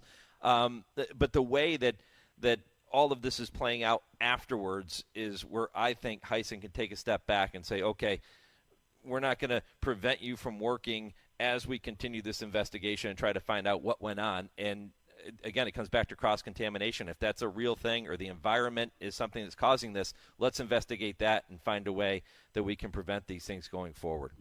Yeah, unfortunately, I think with the way Haiwu handled these cases, everything becomes public quite quickly. And I think that, while everybody wants there to be transparency, at the same time, transparency also causes other issues because a lot of people don't really understand the process. And my understanding is that the horses can remain in training. Perhaps they can't breeze. I don't believe they can be entered. But I think there's a lot of unknowns here that people don't know. And we have to decide, do we want transparency or are we better off, trying to resolve these issues before they become so public? And I think, the trouble is that's also somewhat un-American is that people are being considered guilty of these offenses before actually the process worked out. And I just don't know if this is exactly the right way to be doing it. It's a complicated scenario here. That's a great point. Graham Motion here on HRRN. Graham, listen, all the best with those runners on the undercard today. Let's go win a few stakes races, and I'll look forward to catching up with you down the road, my friend. All right. Thank you, Mike. Appreciate the time. Graham Motion here on HRRN. When I come back, Tim Wilkin is set to join us live from Pimlico. He has been out in the barn area all morning long talking to the connections. He'll have his update on the weather and the turf and the track conditions, and he'll bring you the latest on all the contenders for this year's Preakness Stakes. This is the Equine Forum presented by TwinSpires on HRRN. Race the TwinSpires, where you can unlock a $25 risk-free bet. Just use the code HRRN25 when you sign up. And if your first bet doesn't win, TwinSpires will refund your account up to $25. Wagering on the app is fast with free past performances, insider picks, and power plays every day you wager. TwinSpires. Download the app today to earn your $25 risk-free bet. Void where prohibited. For terms and conditions, visit TwinSpires.com. Must be 18 or older, 21 and older where applicable. For help with a gambling problem, call 1-800-GAMBLER. There are thrills around every turn at Gulfstream Park during the Royal Palm Meet with live horse racing action Thursday through Sunday and simulcast opportunities 7 days a week. Come out and enjoy weekend stakes races, including the Royal Palm Juvenile on the road to Royal Ascot. Take in the action from the Carousel Club or feast in Ten Palms Restaurant with an elevated view of the track. For stake schedules, tickets, and more, head to GulfstreamPark.com. The 2024 Spring Meet at Churchill Downs kicks off April 27th with a slate of exciting race day events leading up to the 150th Kentucky Derby. Following the Kentucky Derby, Churchill Downs Spring Meet continues with live racing throughout May and June, including the Grade 1 Stephen Foster on June 29th. With 50 stakes races worth over $25 million and purses powered by the Kentucky Thoroughbred Development Fund, you will not want to miss the Spring Meet at Churchill Downs. You can learn more about each day and see available ticket options by visiting churchilldowns.com. It's time now to shine the spotlight on the Darley Taking the Reins Performer of the Week. There's a 16th to go. It's Maxfield in front. Happy Savers finding stride late in the game. Maxfield digs down deep to win it. Maxfield wins the Clark. His Churchill dominance continues. Oh, it is always so much fun to look back on a signature performance in a horse's career, and that was certainly the case with that brilliant victory in the 2021 Grade 1 Clark as Maxfield wrapped up his stellar career. That win makes Maxfield your Darley Taking the Reins Performer of the Week. Darley Stallion Maxfield, never off the board in 11 starts and undefeated in 5 of those at Churchill. Maxfield's wins at the historic track include the Grade 1 Clark, Ali Shiva, and Stephen Foster. First yearlings by Maxfield are selling soon. Learn more about all the Darley Stallions by visiting darleyamerica.com. You're listening to the Equine Forum on HRRN, presented by TwinSpires. And the race is on as they approach the top of the stretch here at Pimlico. The field turns for home, and Funnyside comes roaring off the turn with the lead. Funnyside has repelled Peace Rules, and it's Scrimshaw on the outside, and he's now running in third. Midway inside. They're in the final furlong now. Funny Side and Jose Santos turning the Preakness into a runaway. A huge effort here. It is Funny Side, and he's heading home. Back to Belmont. He's won the Preakness by almost 10 lengths. Back to Belmont for a date with Triple Crown Destiny. Midway Road got up to be second, and it was close for third there. Tom Durkin with a call of the 2003 running of the Preakness Stakes. The gutsy gelding Funny Side with the victory that day under Jose Santos for Barclay Tag and Sakatoga Stables. Who can forget that ride that they took us on 21 years ago? That was the first time that Tim Wilkin covered the Preakness Stakes, and he has been live at Pimlico. Well, I hope he's been live at Pimlico. He has been at Pimlico all week, and he is live here on the show right now for you. You're going to hear from him later in the program as well, 10:30 Eastern with Dale Romans on I Ask, They Answer. But, Timmy, good morning from Pimlico, my friend. Good morning, Mike. It's very soggy here. We've got rain, and more rain, and it looks right now very dreary. That's not what I was hoping to hear. I talked to Dave Rodman earlier in the program, and he caught up with me yesterday, and he was hoping the forecast would kind of lean the other direction, that we would just have intermittent showers throughout the day. But it sounds to me like we're going to be looking at a soggy turf course and potentially a sloppy main track. It looks like it's heading in that direction. I mean, the forecast calls for the rain to stop around noon, but then it also has there's chance of intermittent showers after that. So it's kind of like it reminds me of the day on Tuesday when it was like rain off and on all day, and it cost me a chance to see my beloved Baltimore Orioles. But it looks like it's going to be wet. It looks like there's no chance of any sun today. Yeah. Well, we'll see how it all plays out. Post time for the Preakness, 7:01 Eastern time. You have been in the barns all morning long. I mentioned you've been on site at Pimlico all week long. What are some of the things you're hearing on this Preakness morning?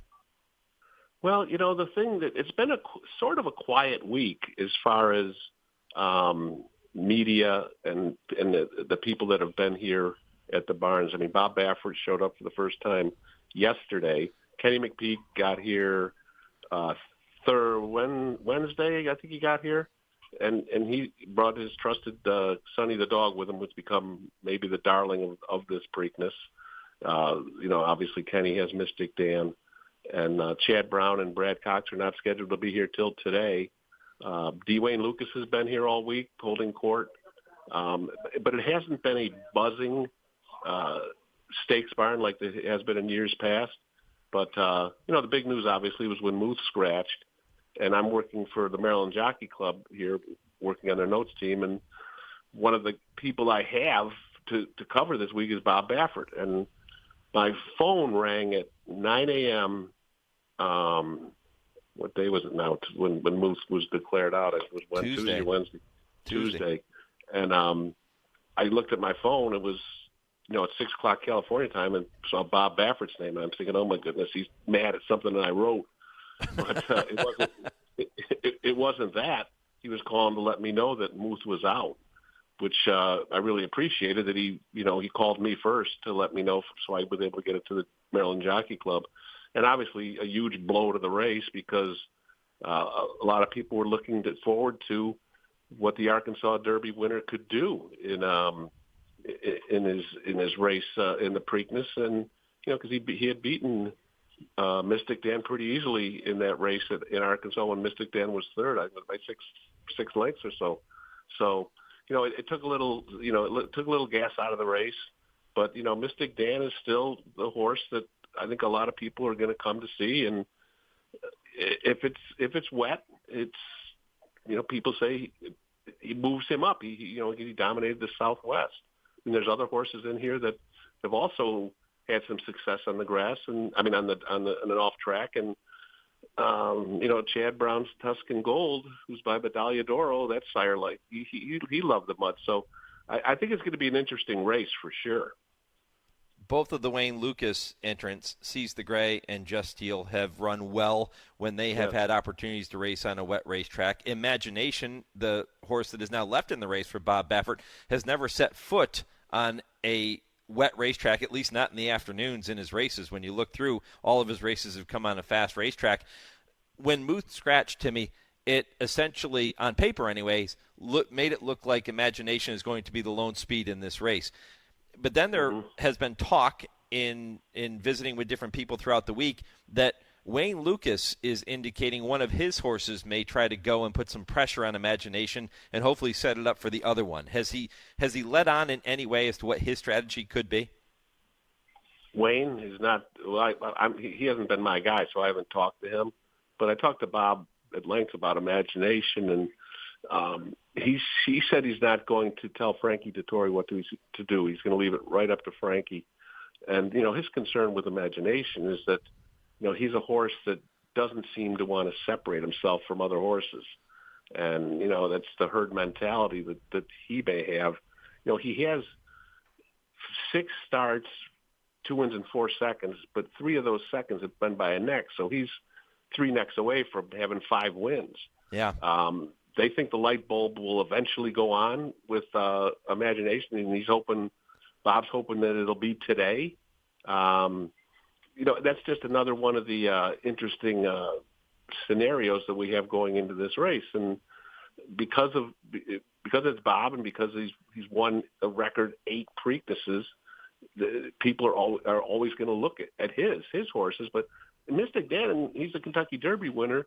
It's almost like he's being ignored a little bit, even though he's the favorite. I mean, this is a horse, he won the Derby at 18-1, and he could be a horse like Funny Side, who caught lightning in a bottle for his Derby and then Preakness. I mean, it's happened before where horses just get good at a certain time, and Mike, the off track's not going to hurt him. No, certainly won't hurt him. He has run very well on a wet racetrack, including that big win in the Southwest Stakes earlier this year. How about Catching Freedom? He's a horse that a lot of our listeners seem to like. The poll question I threw out this morning, Timmy, asking people who they like to win this year's Preakness Stakes. Catching Freedom is currently the leader with 42% of the vote. What have you made of the way he has looked getting to Baltimore this past week? He was really on his toes when I saw him go to the track the other day. And coming off the track, he was kicking up his heels, could put on a little bit of a show for the people that were actually there. I mean, nothing major, but, very happy with himself. And I can see why people are jazzed up a little bit about him. I mean, he only got beat the Derby by less than, I think, a length and 3/4. He ran a great race in the Derby. The only thing I'm looking at, might take pause, is that, this isn't the MO that Brad Cox usually uses, bringing a horse back in 2 weeks. I mean, no trainer likes to bring a horse back in 2 weeks. So the horses obviously must be doing real good for Brad to want to bring him back on short rest coming to Baltimore. Although, back in the old days, 2 weeks was nothing. These horses were running all the time. But you have to like them. There are so many different ways to go in this race, and I think are there any throwouts? For me, Mugatoo is probably a throwout. I probably won't use Uncle Heavy. I'm not sold on the Wayne's horses, even though that could be a big mistake, because Wayne Lucas, he just loves to come to these big races and surprise people. And he's done it before. I mean, this is Just Steel looked very impressive to me the other day, and after he won the Pat Day Mile. Seize the Gray. Seize the Gray. I'm sorry. Yeah. Just Steel was, he didn't run great in the Derby, but Wayne is confident to bring him back too. So, I can't fault anybody who's going to try to beat to win this Preakness, because there's a lot of different ways to go. talking with Tim Wilkin. He is live from Pimlico in Baltimore, a soggy Pimlico race course at this point. So if you're doing your handicapping now, you can expect a softer turf course and a wet racetrack to begin the day. We'll see how this plays out later in the afternoon, but the predictions aren't good on the weather front right now in Baltimore for the middle jewel of the Triple Crown. You're going to hear from Tim coming up in the final segment of today's show when he joins Dale Romans, as he does every week, for I Ask, They Answer. Tim, Dale Romans has had success in the Preakness, so you'll get a chance to talk about that with him later in the show. Unfortunately, he doesn't have a horse running this year, but maybe we'll get him back there again next year. You know, races are always a lot more fun when Dale Romans has a horse in it because, you know, he's a quote box. He's got such a great demeanor, and it's when he won with Shackelford, it was a feather in his cap, and we'd like to see Dale get another horse and get back on the Triple Crown trail. Maybe maybe he'll figure out something, have something at the Travers. We began this too. We were talking just real quick. If Mystik Dan were to win this race, he's going for a Triple Crown at Saratoga, and that would be just off the chart craziness up there. Yeah, if that were to happen. Yeah, it would be incredible. Of course, the race not a mile and a half this year because of the configuration of the Saratoga racetrack, so it'll be a mile and a quarter. Still a classic distance, but not the test of the champion that we're accustomed to seeing every year.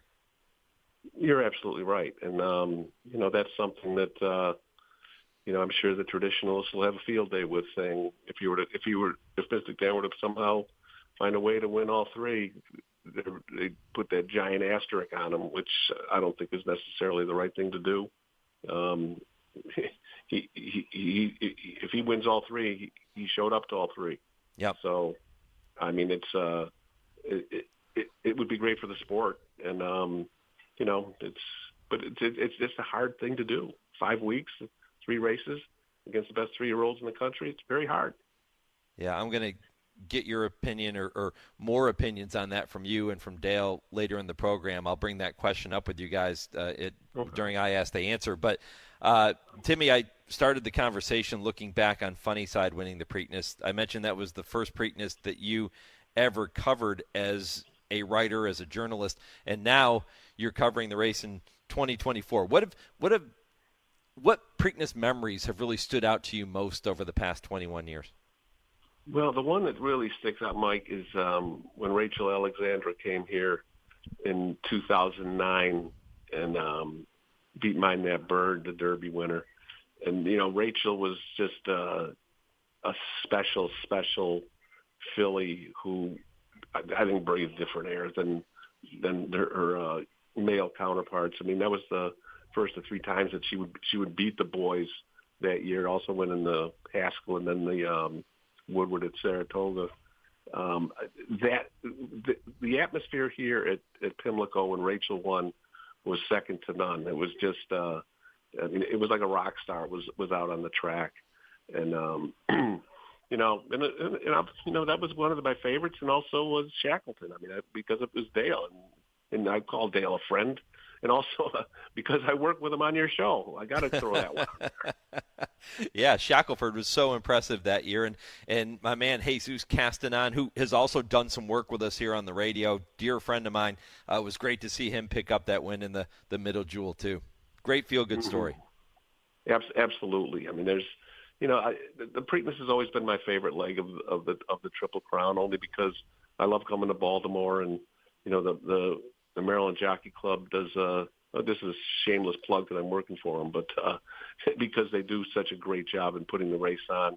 And, the poor grand old Pimlico is, falling apart, and it's going to end up being raised. And, there's, next year for the 150th, there's going to be races. They're going to run the race here, and then they go to Laurel, and then hopefully back here when they build the new Pimlico. But, it'll be a little bit of sadness when they tear this old barn down, because as archaic and decrepit as some people might think it is, it's also very endearing. And there's history in these walls, so I'll miss that. Yeah. Yeah, Tim Wilkin here on HRRN. Timmy, I'll let you go. Look forward to catching up with you 10:30 Eastern for I Ask, They Answer. Try to stay dry over the next hour or so. I'm going to do exactly that. I'm going to hunker down. All right, buddy. We'll talk soon. Thanks, Mike. All right, Tim Wilkin. By the way, just retweeted his post from about 24 minutes ago. Timmy tweeting out the current odds for the Preakness Stakes. I'll run down very quickly in post position order. Mugatoo, number 1, 21-1. Uncle Heavy, number 2, is 7-1 currently. Catching Freedom, 7-2. Mystik Dan, 3-1 on the Derby winner. Number 6, Seize the Gray, is 8-1. Number 7, Just Steel, 9-1. Tuscan Gold, number 8, is 7-2, getting a lot of respect there. And Imagination from the barn of Bob Baffert, 9-2 from the outside post. Those are the odds as they currently sit here at 9:38 Eastern time on this Saturday morning. Again, post time 7:01 Eastern for the middle jewel, the Triple Crown. Coming up next, I'll talk to the two-time Preakness winner and the man who gets aboard Mystik Dan every morning. That is jockey Robby Albarado. That's next on the Equine Forum, presented by TwinSpires on HRRN, horse racing's voice.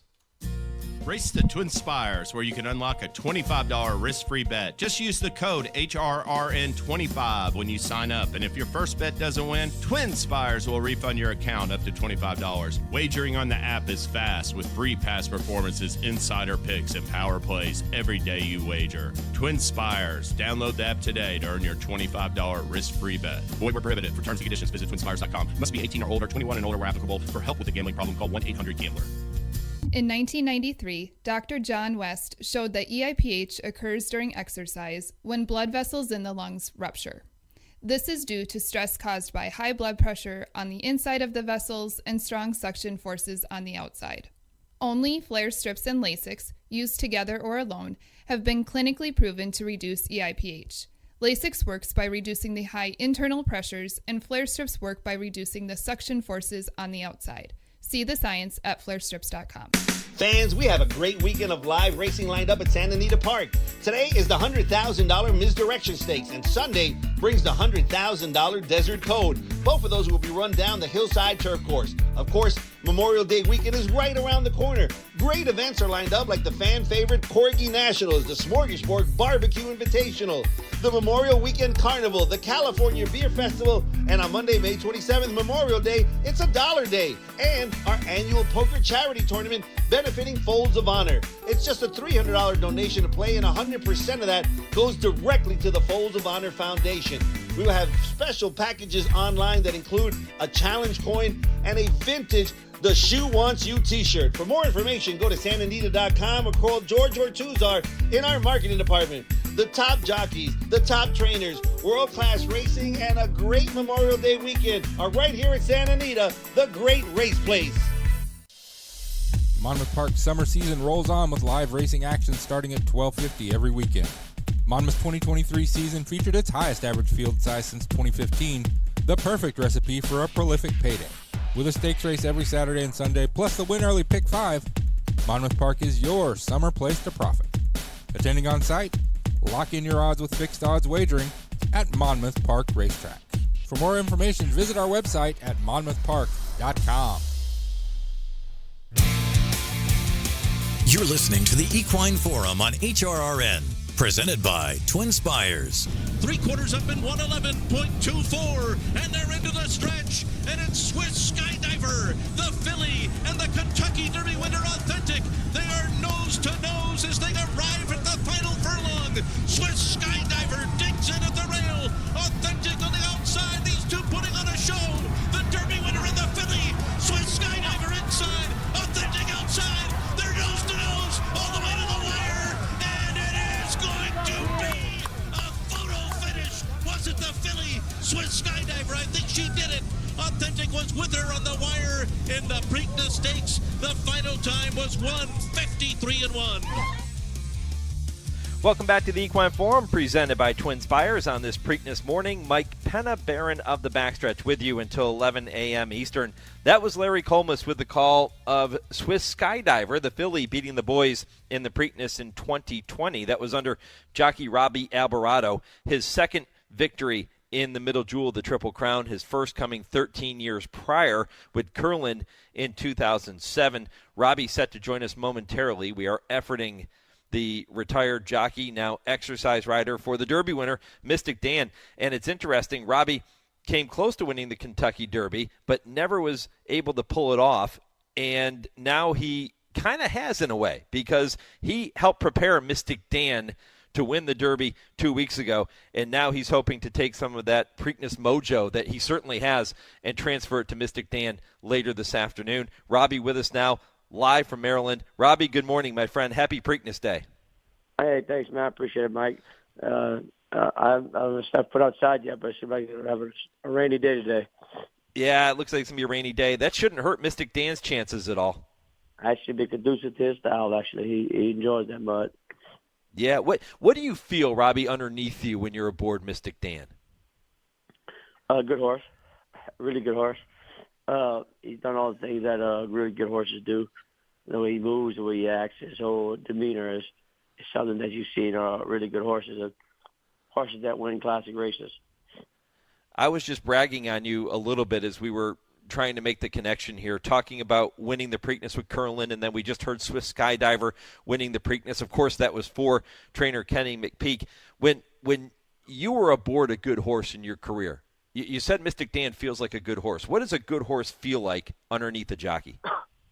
Well, the way they cover a lot of ground, their stride, they do everything effortless and within themselves, and it's like a pro athlete who just is faster than the others. You can tell right away, from a young age how he was going to be special. He showed a lot of signs of some brilliance early, so he's always been really excited. He's kind of not exceeding our expectations. He's doing what we kind of thought he was able to do. Have you seen anything different from Mystik Dan now coming into the Preakness than you did before the Kentucky Derby? No, he's pretty predictable. You know his appetite. When he's eating well, that means he's going to run well. Like I say, he's a laid-back horse. He's taking everything that's thrown at him, and he's taking it in stride. He's trained forward since then. He's probably trained similar to who he was before the Derby, maybe even a little stronger, actually. Over the past couple of weeks, I've had the chance to talk with Kenny. I've had the chance to talk to Brian Hernandez, and I've gotten to ask them this question, but I haven't had the chance to ask you this question yet. What was it like for you watching him win the Kentucky Derby? I felt like it was, it felt like I wanted myself. I think I was on him. I just feel honored to be part of the team. I feel like I'm doing a lot of things vicariously through Mystik Dan. It's kind of special to be a part of that history. When Muth came out of the race earlier this week, on paper, it looks as if Imagination, the other Baffert horse, is going to be the main controlling speed in this year's Preakness. Now, he has never set foot on a sloppy track or any kind of wet track in his entire career, so we'll see how he handles that. But assuming it goes the way it looks on paper, what if you're in the saddle aboard Mystik Dan, what's your strategy trying to make sure that he doesn't get too far in front and trying to make sure you don't take Mystik Dan out of his running style? How do you do it? Well, Mystik Dan, he's not slow. He's fast enough. He can lay forward if he needs to.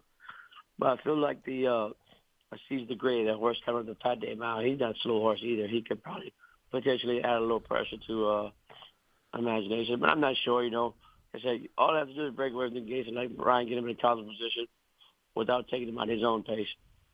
And then if he needs to, he'll know where he's at. Brian's a great rider. He'll know where he's at the backside and when he needs to move or where he needs to make a move. So, just in this mud here, like you said, plays a big part in everything. So I'll let him break and get comfortable wherever he's at. Click 12s along the way, and I'm sure he's going to finish strong. Is it more important that Mystik Dan doesn't let Imagination get too far away, meaning he uses his speed to keep in touch with him? Or is it more important that Mystik Dan just runs his race, Brian puts him where he needs to be, and he sticks to his same style he's always had? That's all he needs to do. Let him run his own race and let him come home, sprint home like he does. I mean, we can't worry about one horse. I mean, we're going to take our horse out of his game to try to play somebody else's hand. And I said, during the race, Brian don't know when he needs to put pressure on him, if he does, if he doesn't. And who knows? Mystik Dan may be in front of him. I mean, he's not a slow horse.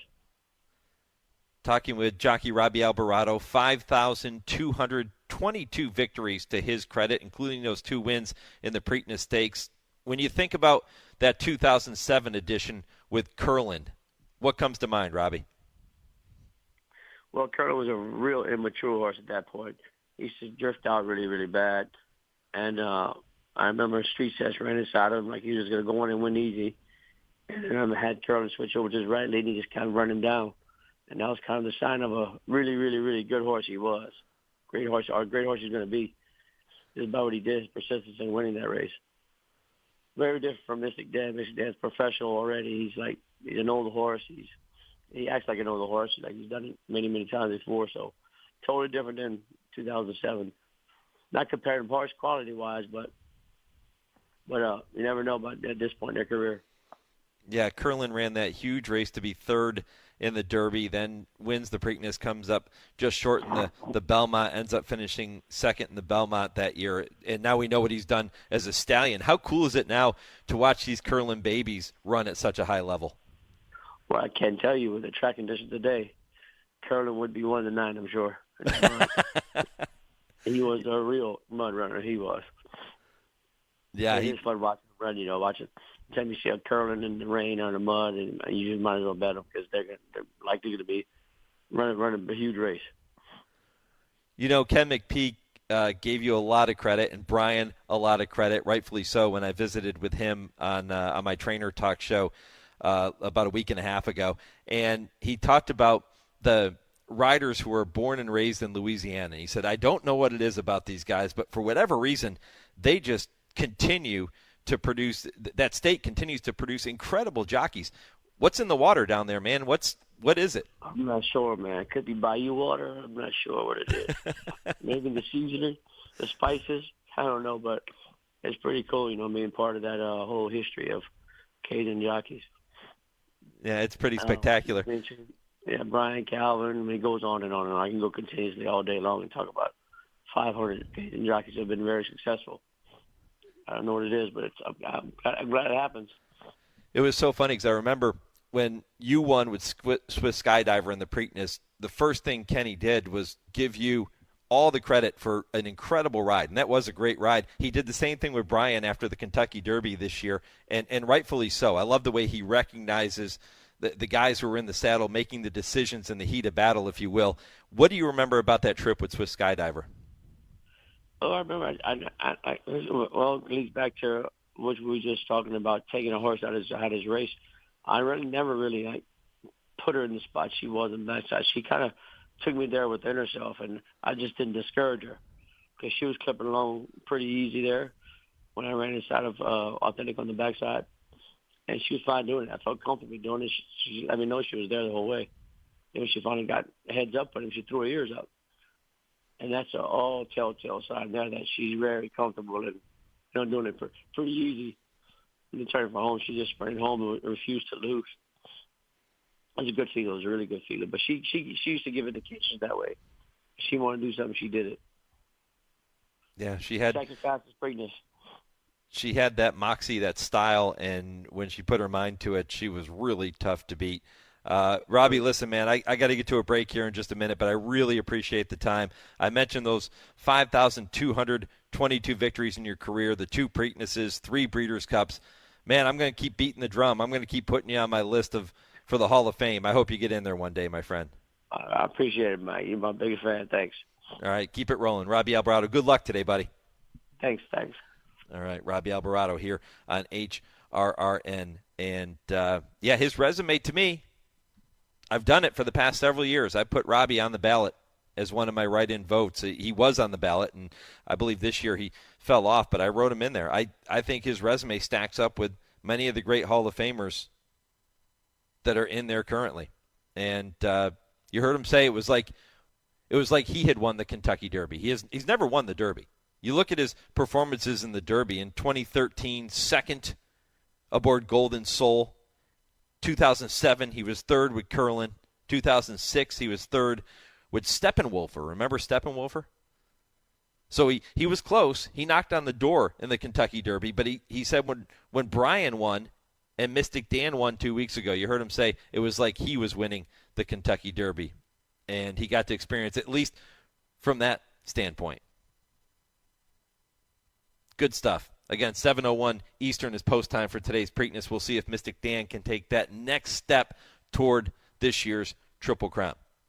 When I come back, I'll take a look at a couple dates in racing history as they apply to this weekend, and I will get you ready for hour number 3. This is the Equine Forum on the Horse Racing Radio Network. Did you receive a call or message that mentioned Social Security and demanded immediate action? Did the caller know your Social Security number or other personal information and tell you that your Social Security number had been used in connection with the crime? Did you feel worried that your Social Security number might be suspended, your bank account might be frozen or seized, or you could be arrested? That is not the Social Security Administration. Social Security will not threaten you, demand your personal information, or instant payment, email or text you pictures or documents, or use a real government official's name to gain your trust. Social Security does not accept payments by gift card, prepaid debit card, internet currency, or by mailing cash. Criminals use these forms of payment because they are hard to trace. Do not be fooled. Hang up. Ignore them. Report this criminal activity to the Social Security Administration Office of the Inspector General at oig.ssa.gov. Produced at U.S. taxpayer expense. Joe Buck and John Smoltz welcoming you back to the City Center Convenience Mart. Well, John, the stage is set for the final transaction. That's right, Joe. Heather's moment has arrived, and you just hope all that training pays off. Heather lays down her purchase, but Randy rings it up as slowly as he can. He is a wily veteran. It gives Heather's eyes the chance to wander. Uh-oh. Yep, she's looking at the cigarettes. There's nothing good back there. Quit now, and in 5 years, your odds of getting certain cancers drop 50%. Meanwhile, Randy's stone-faced. He's giving nothing away. He just stands there, wetting his cashier's finger on that sponge. Heather toes the rubber. Here we go. Heather's arm is in motion. But instead of pointing at the back wall, she just grabs the gum off the counter. That's a slick move. Heather back. She is out of there. Even Randy tips his cap to Heather. Stand Up to Cancer and Rally wants you to reduce your risk for cancer. Go to takeahealthystand.org. Retirement can be scary, but only if you're not prepared. That's why AARP created thisispretirement.org. Because unless you've already retired, you're in pretirement, and you still have time to plan. Learn about retirement savings options, potential tax breaks, and how you can build savings over time. Visit thisispretirement.org for free resources to help you customize your action plan and feel the retirement fear disappear. Brought to you by AARP and the Ad Council. Trainer Talk, presented by Fasig-Tipton. Please join me in welcoming Hall of Fame trainer Todd Fletcher. Hall of Fame trainer Nick Zito on Trainer Talk. Welcome Hall of Famer Bob Baffert to the program. Hall of Fame trainer Shug McGahee, nice enough to spend some time with us. Hall of Fame trainer Bill Mott here on Trainer Talk. Dual Hall of Fame trainer Mark Cassie. Trainer Talk, the biggest names in horse racing. Wednesdays, 6 to 7 p.m. Eastern. Sirius 162, XM 207, and streaming live at horseracingradio.net. You're listening to the Equine Forum on HRRN, presented by TwinSpires.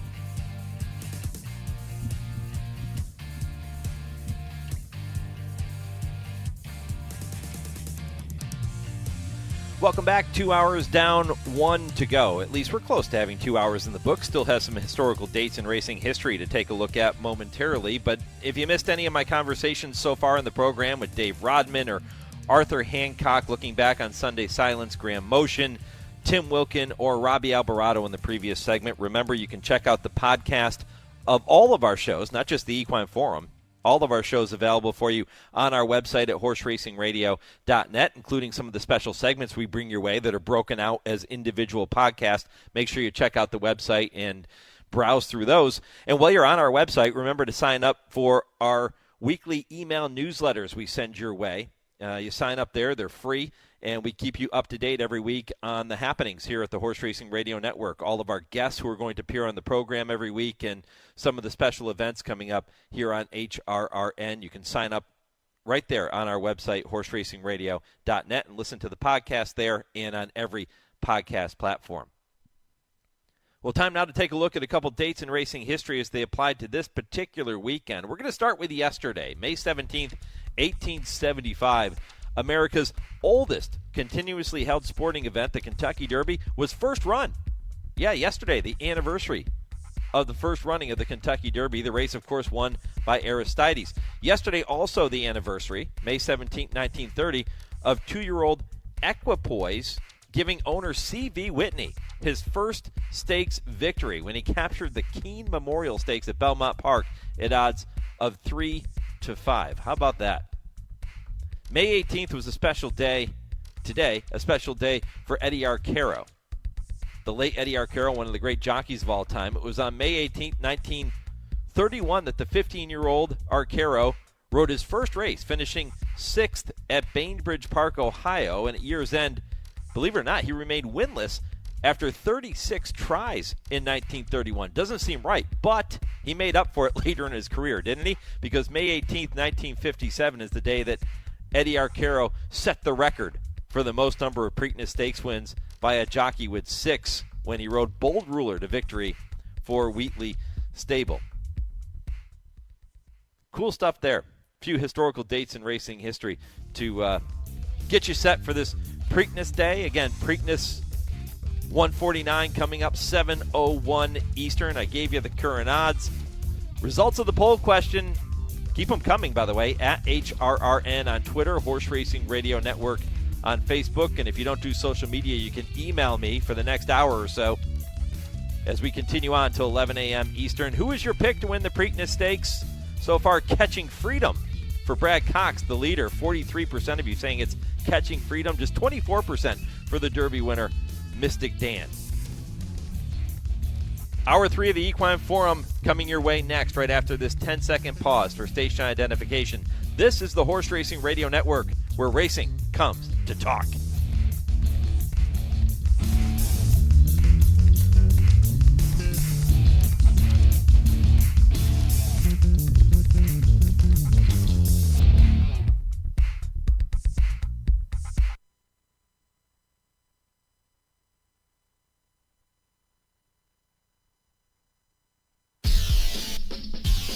This is HRRN, Horse Racing's voice. Big Brown's going in again. He is disappearing from the field. He's in front by 5. 5 minutes race car Rhapsody. And on the outside, Luxo again. And just cruising in the line. Captain Sorbo looked in the rearview mirror. Nobody was there. He waltzes home to win the Preakness. No one's ever been close to Big Brown. And it's Sunday Silence. Easy goer with Pat Day. Back to challenge. Heads apart. Easy goer on the inside with a slight lead. On the outside, Sunday Silence. The rest of them far back. Here's the finish of the Preakness. Sunday Silence and Easy goer. Photo finish. Noses apart. I can't tell. But on the outside, Sunday Silence with Pat Valenzuela. He's waving his whip like he thinks he won it. Welcome to the Equine Forum, presented by TwinSpires. Scrappy T bearing out of the 316s. Oh, Fleet Alex, boy, does he have some heart. Look at him come back, a furlong to go. And down to the final furlong in the Preakness. A Fleet Alex, Scrappy T. How much the best is he? A Fleet Alex strolling home in the Preakness to win by 3. And Mike Smith goes to the whip on Justify. Tenfold is closing in with Bravazzo on the outside as the field comes into the final furlong. It is Justify in front. Good Magic on the outside. Tenfold. Bravazzo. Justify. He's unstoppable. He won the Preakness. Now here's Mike Penna. Welcome back. Hour 3 of the Equine Forum, getting set to dive into the final furlong of the program, if you will. Going to kick it off momentarily with Ashley Anderson in this week's edition of the TwinSpires Triple Play. Kurt Becker's Stroll Through Racing History coming up at 10:20, and at 10:30, Dale and Tim will be with me for I Ask, They Answer, a special Preakness morning edition. I'm going to try and stump them, too. I've got a few Preakness trivia questions I'm going to throw at them. Let's see if they can handle what the Baron is bringing for them on this Preakness morning.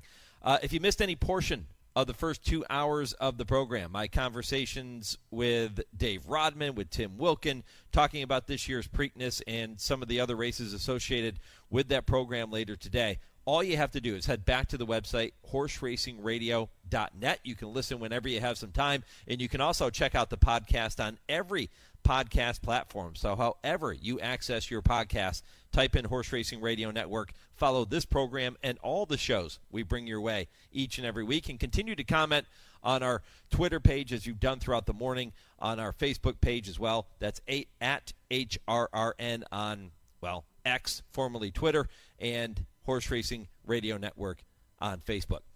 Without further ado, it is time to welcome my friend Ashley Anderson for this week's TwinSpires Triple Play. Ashley, good morning. You have chosen 3 races for our listeners this afternoon, which they can bet at TwinSpires. All 3 of those coming from Pimlico. Happy Preakness Day. Happy Preakness Day.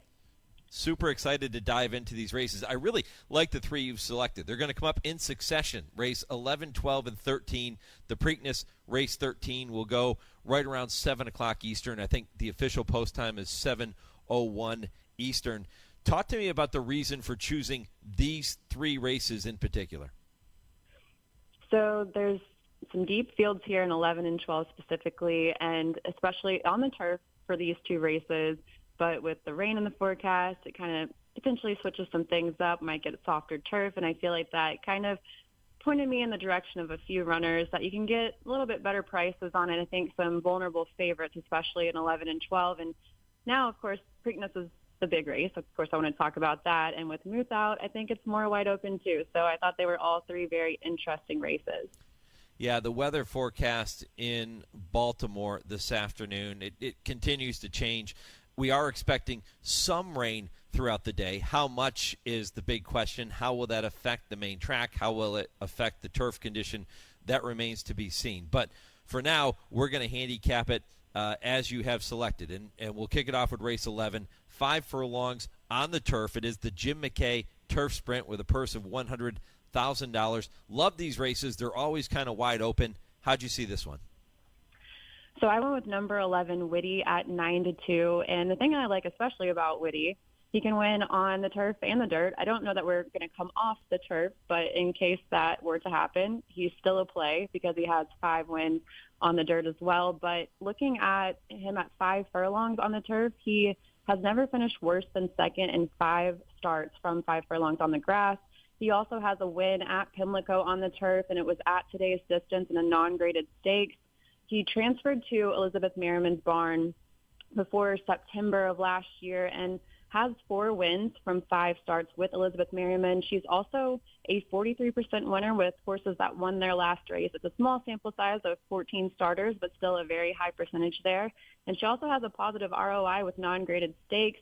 Tyler Gaffalione is regaining the mount, and Whitty is the lone true late closer in the field. I think there's a lot of speed signed on here, so I'm looking for Whitty to close late. He just won by a neck last out in the non-graded stakes at 5.5 furlongs, and I think he can do something similar here today. Don't you find, Ashley, and it seems like I bring this up every time we talk about a 5 furlong turf sprint, but I think it's important to emphasize this for all of our listeners. Don't you find that quite often these races, even though they're short distances, are won by horses who come from off the pace, and oftentimes, in the case of Whitty, a horse that comes from way back? Absolutely can happen like that. Of course, though, if you were watching Keeneland Spring Meet, it was very speed favoring, but yeah, definitely with these turf sprints, and I think here at Pimlico, we can see a late closer come in here with all that early speed. And we have to his outside Beer Can Man who won this race last year and dropping in class after facing graded stakes company. He just raced at Keeneland in April over a track labeled good and didn't have quite a great start that day. And I think we can beat him here playing Whitty on top and an exacta. And I'm going to have Beer Can Man underneath because he's dropping in class, but I think he have a chance here. Yeah, obviously you're not picking Whitty if you were concerned about the post position. Drawn to the outside in that number 11 post, going 5 furlongs on the turf.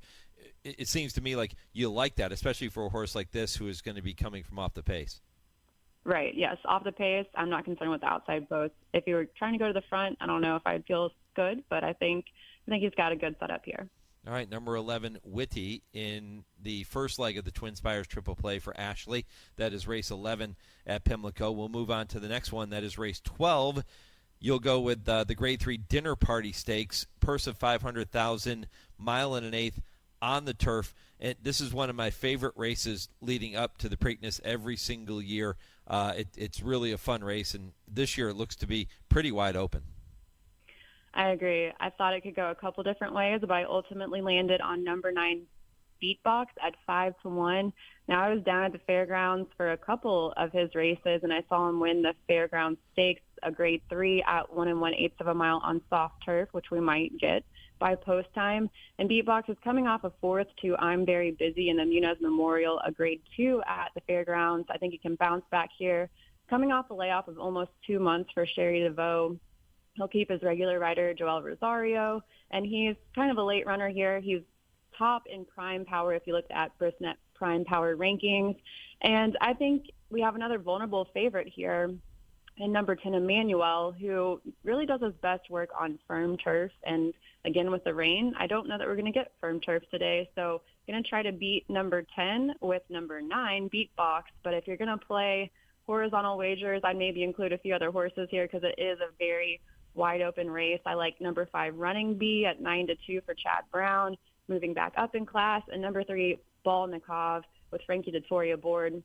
Also ones to consider for horizontal wagers, but my top pick is Beatbox at 5-1. Yeah, the thing about Beatbox is he never seems to run a poor race, and he certainly hasn't in a very, very long time. You look at his resume, 18 lifetime starts coming into this race today, 6 wins, 3 seconds, and 2/3. So he's always around, and wouldn't be surprised to see him break through in the spot this afternoon.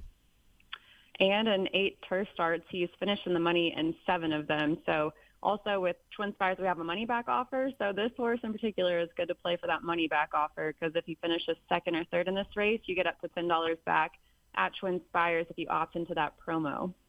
Yeah, talk a little bit more about the promo. I want to talk about the Preakness next and give us enough time to do that, Ashley. But that promo, this is something TwinSpires does quite often, that money back offer. Talk a little bit more about that and how it works. Right, so we did something very similar with the Kentucky Derby 2 weeks ago. So for the Preakness, all day at the Preakness, we have this money back offer where you can get up to $10 back on your first single horse win bet if that horse finishes 2nd or 3rd in all eligible races at Pimlico on Saturday. So if you go to TwinSpires on the app or on the website, you can read the T's and C's and look at how it works with 2nd and 3rd. But a good chance to back longer odds, and if that horse, comes in 2nd or 3rd, then you get the money back and can play it in the next race. So kind of a fun way to, don't have to always back the favorites that way if you feel like there's another horse with a chance to win it, longer odds. Yeah, it almost gives you a risk-free shot, if you will, at a horse that could be a big price.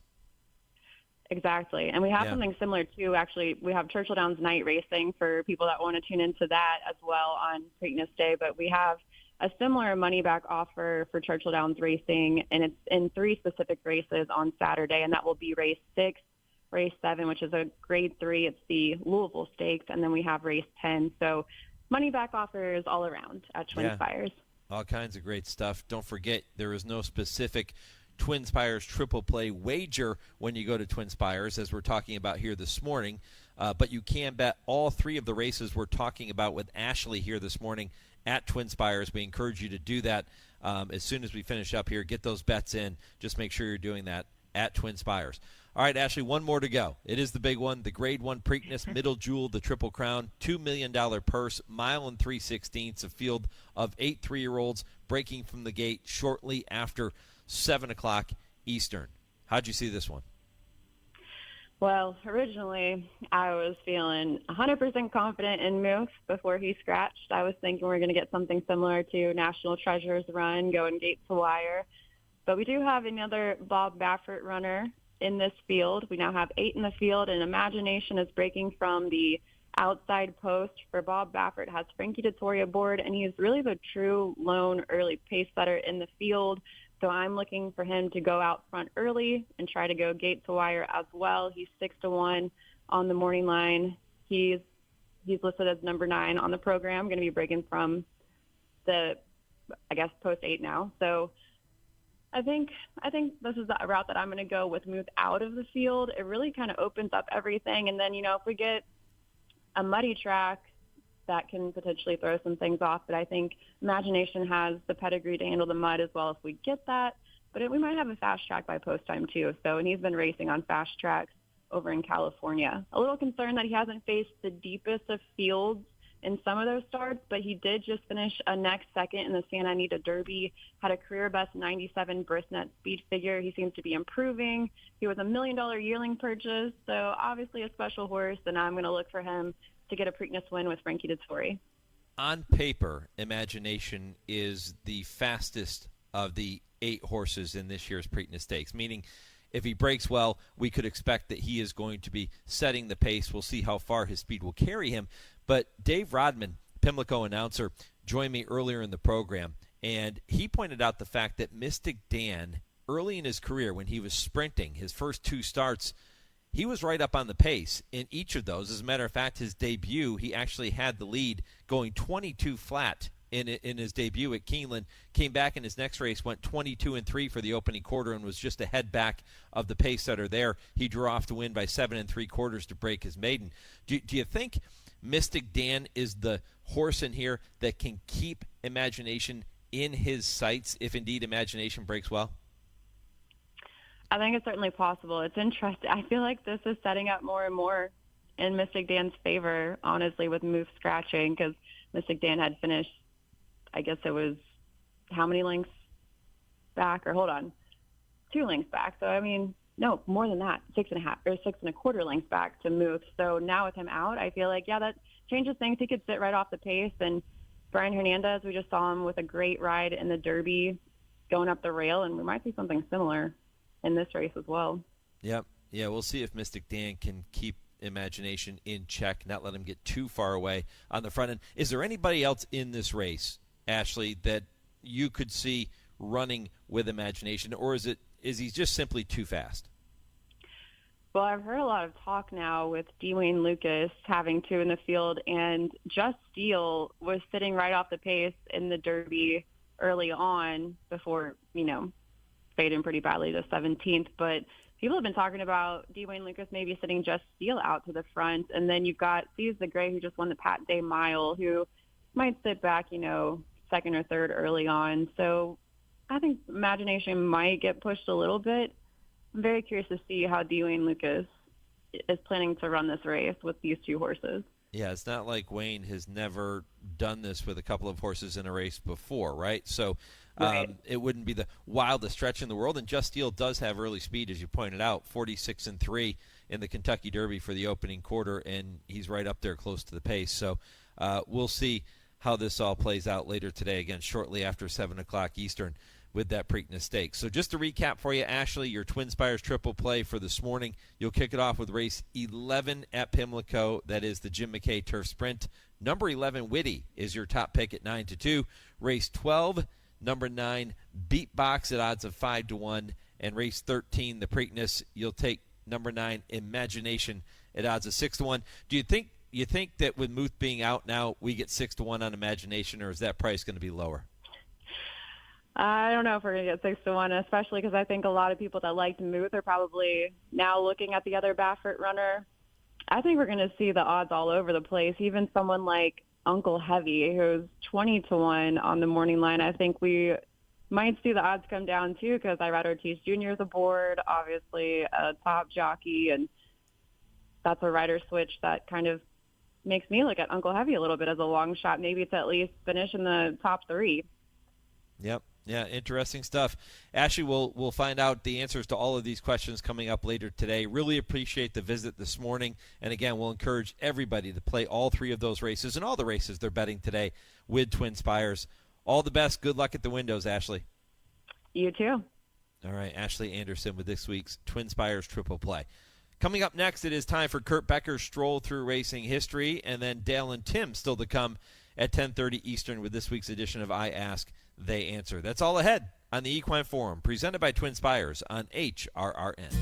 Race the TwinSpires, where you can unlock a $25 risk-free bet. Just use the code HRRN25 when you sign up. And if your first bet doesn't win, TwinSpires will refund your account up to $25. Wagering on the app is fast with free past performances, insider picks, and power plays every day you wager. TwinSpires. Download the app today to earn your $25 risk-free bet. Void where prohibited. For terms and conditions, visit TwinSpires.com. Must be 18 or older, 21 and older where applicable. For help with a gambling problem, call 1-800-GAMBLER. Want to get your career in horse racing off to a fast start? Well, the University of Arizona's Racetrack Industry Program is your winning ticket. The Racetrack Industry Program has served as a springboard to some of the industry's most successful individuals, with a proven track record of job placement right out of college. If you want to earn a degree in the exciting horse racing industry, the Racetrack Industry Program can put you in the winner's circle. Scholarships are available. Visit rtip.arizona.edu.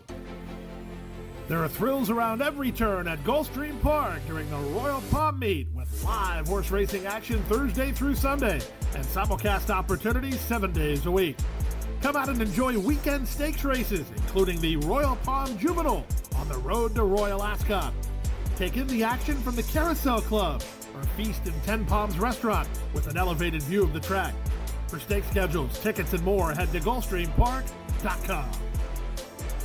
Oscar Performance, the #1 sire of greatest stakes winners over all sires by percentage of starters in 2024 and 100-plus named foals. More than Into Mischief, Curlin, Gunrunner, Quality Road, and Justify, and includes Kentucky Derby contender Endlessly. Trainer Michael McCarthy comments, "Endlessly impressed me from the start, as he was quick to learn his lessons, and his mind may be his biggest asset." How about Endlessly, a good-looking winner of the Jeff Roby? Oscar Performance, standing at Millridge. You're listening to the Equine Forum on HRRN, presented by TwinSpires. Hello, I'm Kurt Becker. Thanks for joining me as I take another stroll through racing history presented by Keeneland. He was described as a frustratingly talented horse which loved to find trouble on the racetrack. Sometimes he ducked in, sometimes he lugged in, and he was no stranger to being disqualified by the stewards. But 40 years ago this weekend, he ran his way into the history books as the winner of the Preakness Stakes. His name was Gate Dancer.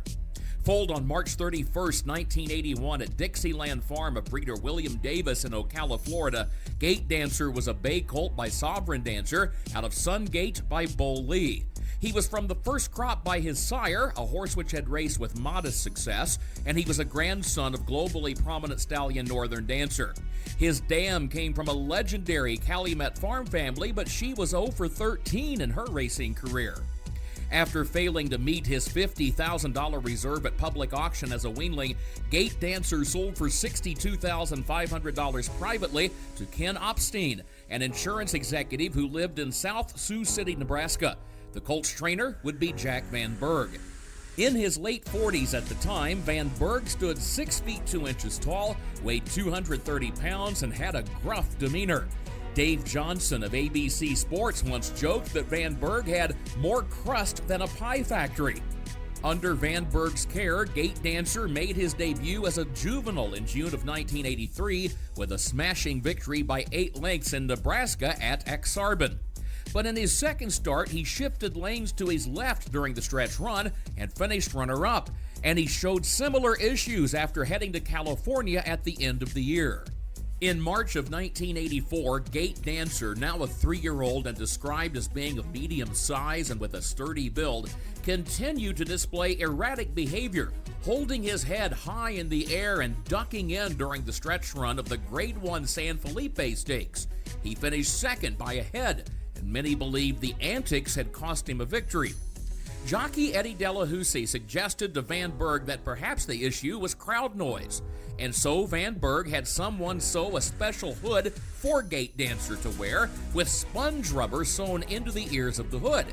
It helped insofar as Gate Dancer stopped carrying his head so high, but he continued to lug in during the stretch run of his races.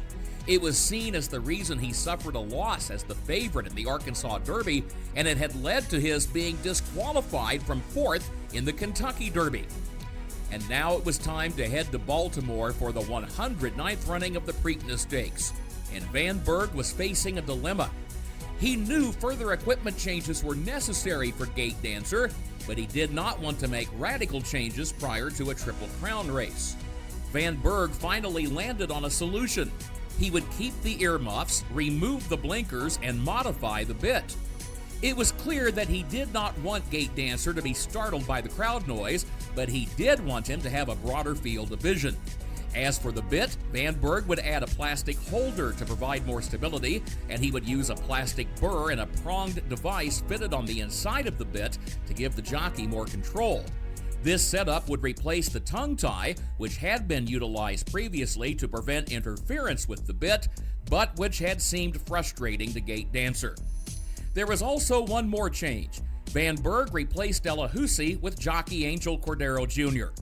Van Berg emphasized that he was grateful to Delahousie for recommending the earmuffs, but he added with a chuckle, Cordero and this horse are both a little crazy, so they ought to suit each other well. The date was May 19th, 1984, the Preakness Stakes at Pimlico Racecourse. Dick Woolley with the call. They turn for home. Fight Over has the lead. Up on the outside, it's Gate Dancer coming on. They come through the lane. 3/16 of a mile to run. Gate Dancer has the lead. Along the inside, Fight Over in second place. They come through the lane. 1/8 of a mile to run. Gate Dancer showing the way. Fight Over on the outside, along the rail. Play On coming on with a rush. Here come on down to the wire, and it's Gate Dancer showing the way by 2 lengths. The changes had worked. While Kentucky Derby winner Swale was finishing 7th as the odds-on favorite, Gate Dancer was racing home in front under Cordero at odds of 9-2.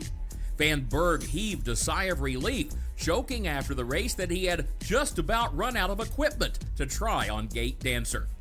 After finishing off the board in the Belmont Stakes, Gate Dancer returned in August to win the Grade 3 Omaha Gold Cup at Van Berg and Opstein's home track at Exarban. And he would add another Grade 1 victory in September, rallying to nail Precisionist by a head on the wire in the Invitational Super Derby at Louisiana Downs. Yet there would also be losses by a head, namely in each of the first 2 editions of the Breeders' Cup Classic, causing some to refer to Gate Dancer as 2 heads short of a legend. Particularly memorable was the inaugural edition in 1984 when the stretch run was a slam-bang affair, which resulted in Gate Dancer being disqualified from 2nd to 3rd. Gate Dancer eventually retired from racing with 7 wins and earnings of $2.5 million. He stood his entire stallion career in Florida and met with modest success before his death in 1998 at the age of 17. Some said that Gate Dancer's win in the Preakness vindicated the decisions which Van Berg had made with the colt.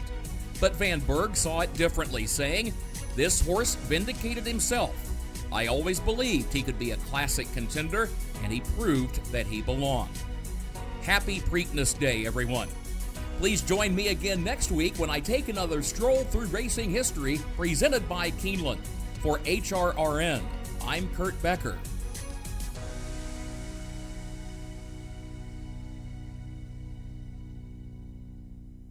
And once again, my thanks to Kurt and to Keeneland for making those segments possible each and every week. If you have missed any of Kurt's Stroll Through Racing History segments, all you have to do is head back over to our website, horseracingradio.net. You can check out the special podcast page dedicated to those stories and listen to every single one. There have been some amazing ones. Go back and listen at horseracingradio.net. When I come back, Del Romans, Tim Wilkin, they will be here. It is this week's edition of I Ask, They Answer. This is the Equine Forum, presented by TwinSpires on HRRN. This is HRRN, horse racing's voice. Race the TwinSpires, where you can unlock a $25 risk-free bet. Just use the code HRRN25 when you sign up. And if your first bet doesn't win, TwinSpires will refund your account up to $25. Wagering on the app is fast with free past performances, insider picks, and power plays every day you wager. TwinSpires. Download the app today to earn your $25 risk-free bet. Void where prohibited. For terms and conditions, visit TwinSpires.com. Must be 18 or older, 21 and older where applicable. For help with a gambling problem, call 1-800-GAMBLER. Send your mare to Maryland. After she foals here, breed to one of our stallions, and your 2024 foal is eligible to be a registered Maryland bred, giving you the opportunity to earn significant bonuses. Beginning with 2-year-olds of 2025, Maryland bred and Maryland sired horses will earn 40% higher breeder bonuses than out-of-state sired runners. Better stallions, better mares, Maryland breds. Learn more at MarylandThoroughbred.com.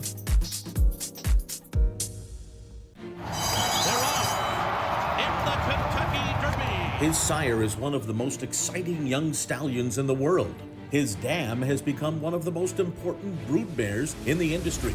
And on the first Saturday in May, his genetic brilliance shined brightest on racing's biggest stage. They come into the final 16, and it is going to be Mage to win the Kentucky Derby. Mage, standing at Airdrie Stud. Think about it. The 2024 Spring Meet at Churchill Downs kicks off April 27th with a slate of exciting race day events leading up to the 150th Kentucky Derby. Following the Kentucky Derby, Churchill Downs Spring Meet continues with live racing throughout May and June, including the Grade 1 Stephen Foster on June 29th. With 50 stakes races worth over $25 million and purses powered by the Kentucky Thoroughbred Development Fund, you will not want to miss the Spring Meet at Churchill Downs.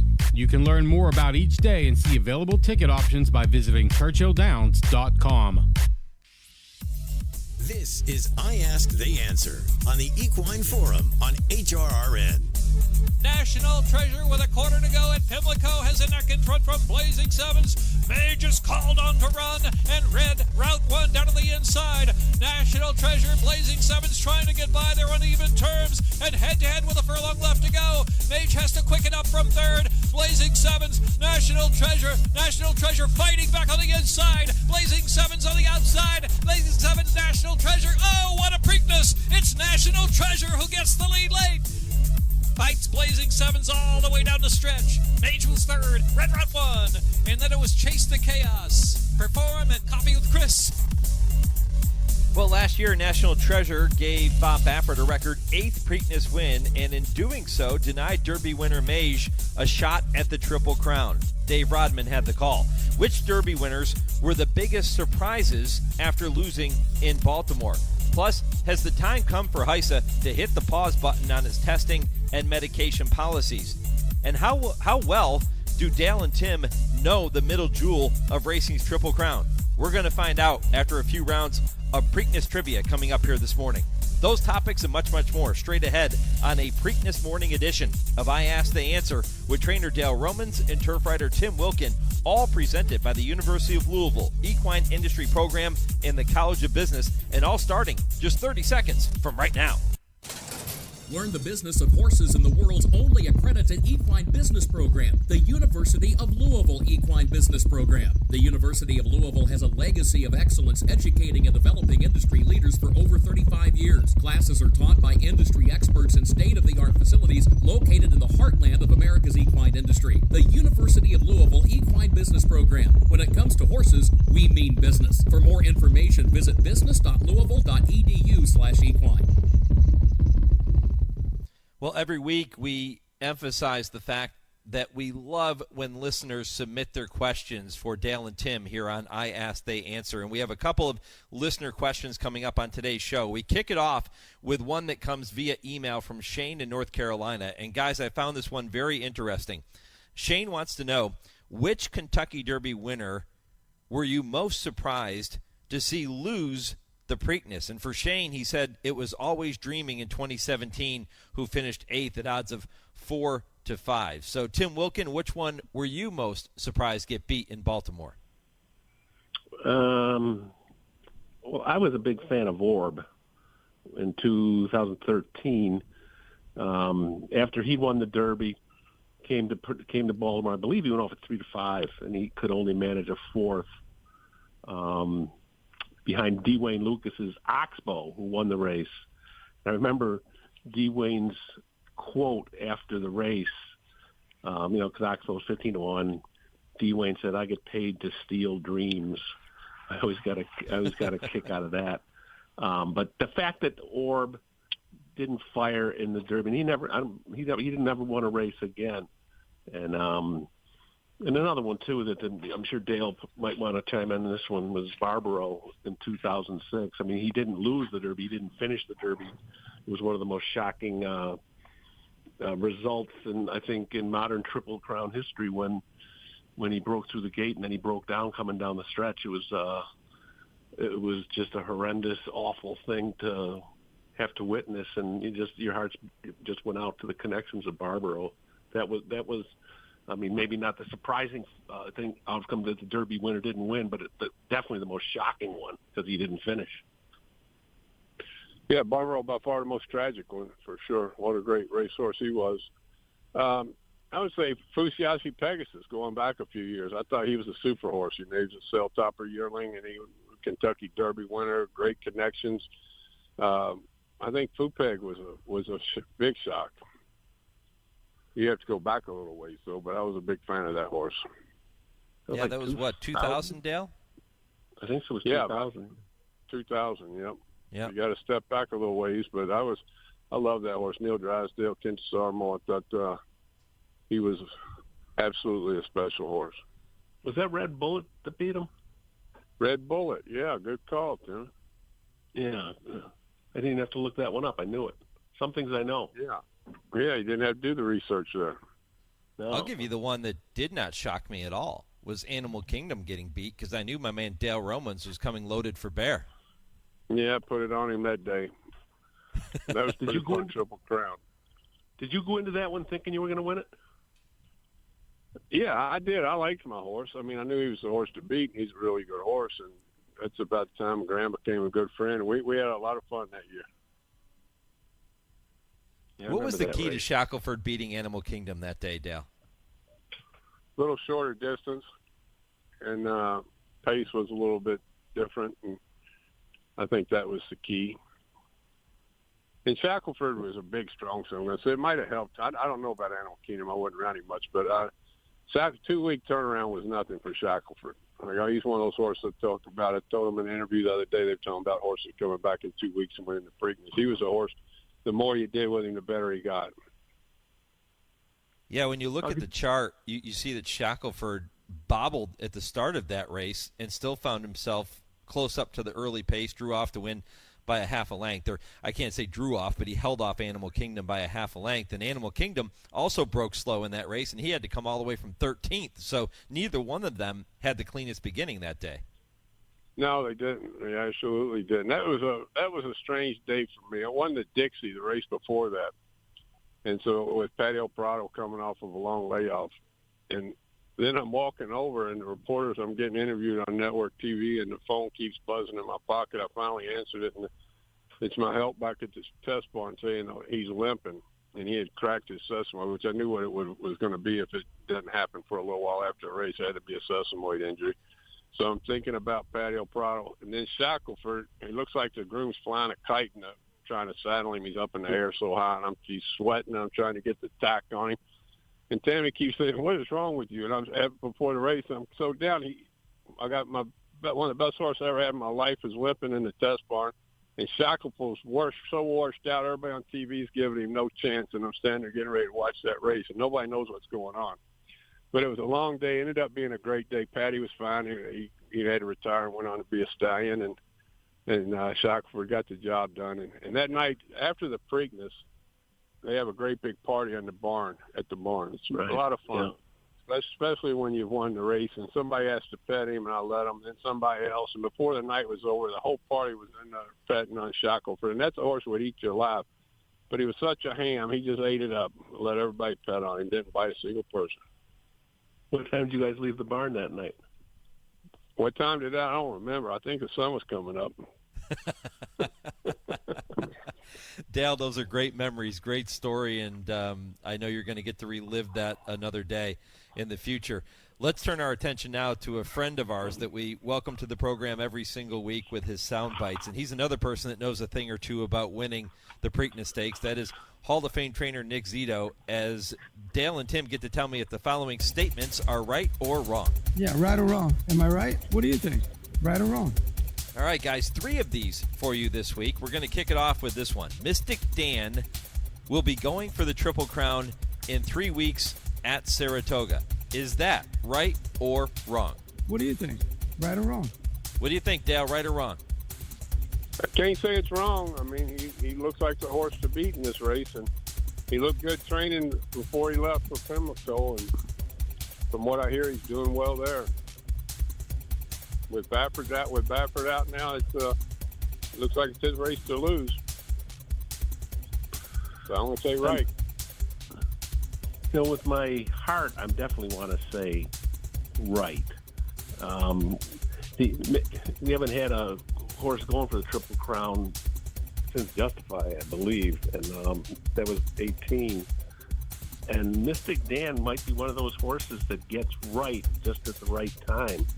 I mean, a lot of horses have done that at Triple Crown time, like Funny Side. He had just a phenomenal the Derby and Preakness, and then, things didn't go well in the Belmont. But, he was so right between the Derby and the Preakness. Maybe Mystik Dan's the same way. And if the weather holds true and we get the rain, remember, Mystik Dan in the Southwest on a muddy track rolled by 8 lengths. So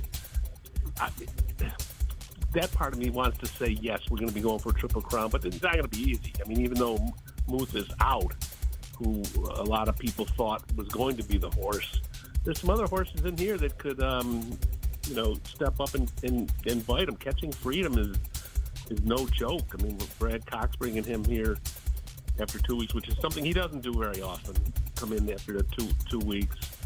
Fourth place finisher in the Kentucky Derby, and 2 Tuscan Gold from Chad Brown. I mean, this is the same MO that Chad won his 2 other Preaknesses with. The horse came in with Cloud Computing and Early Voting. Both came in here with 3 starts under their belt and won it. Tuscan Gold has got 3 starts. So I'm not, and Dwayne Lucas has got 2 in here. So, I mean, it's a nice field, but okay, if you're going to put a gun to my head today, I'm going to say, yeah, let's have a Triple Crown bid in Saratoga. It's going to be crazy enough. Let's make it more crazy. Do you think we can consider it a legitimate Triple Crown if he wins it, since it's not the Belmont would not be run at the traditional 1.5 mile distance? What was that question again?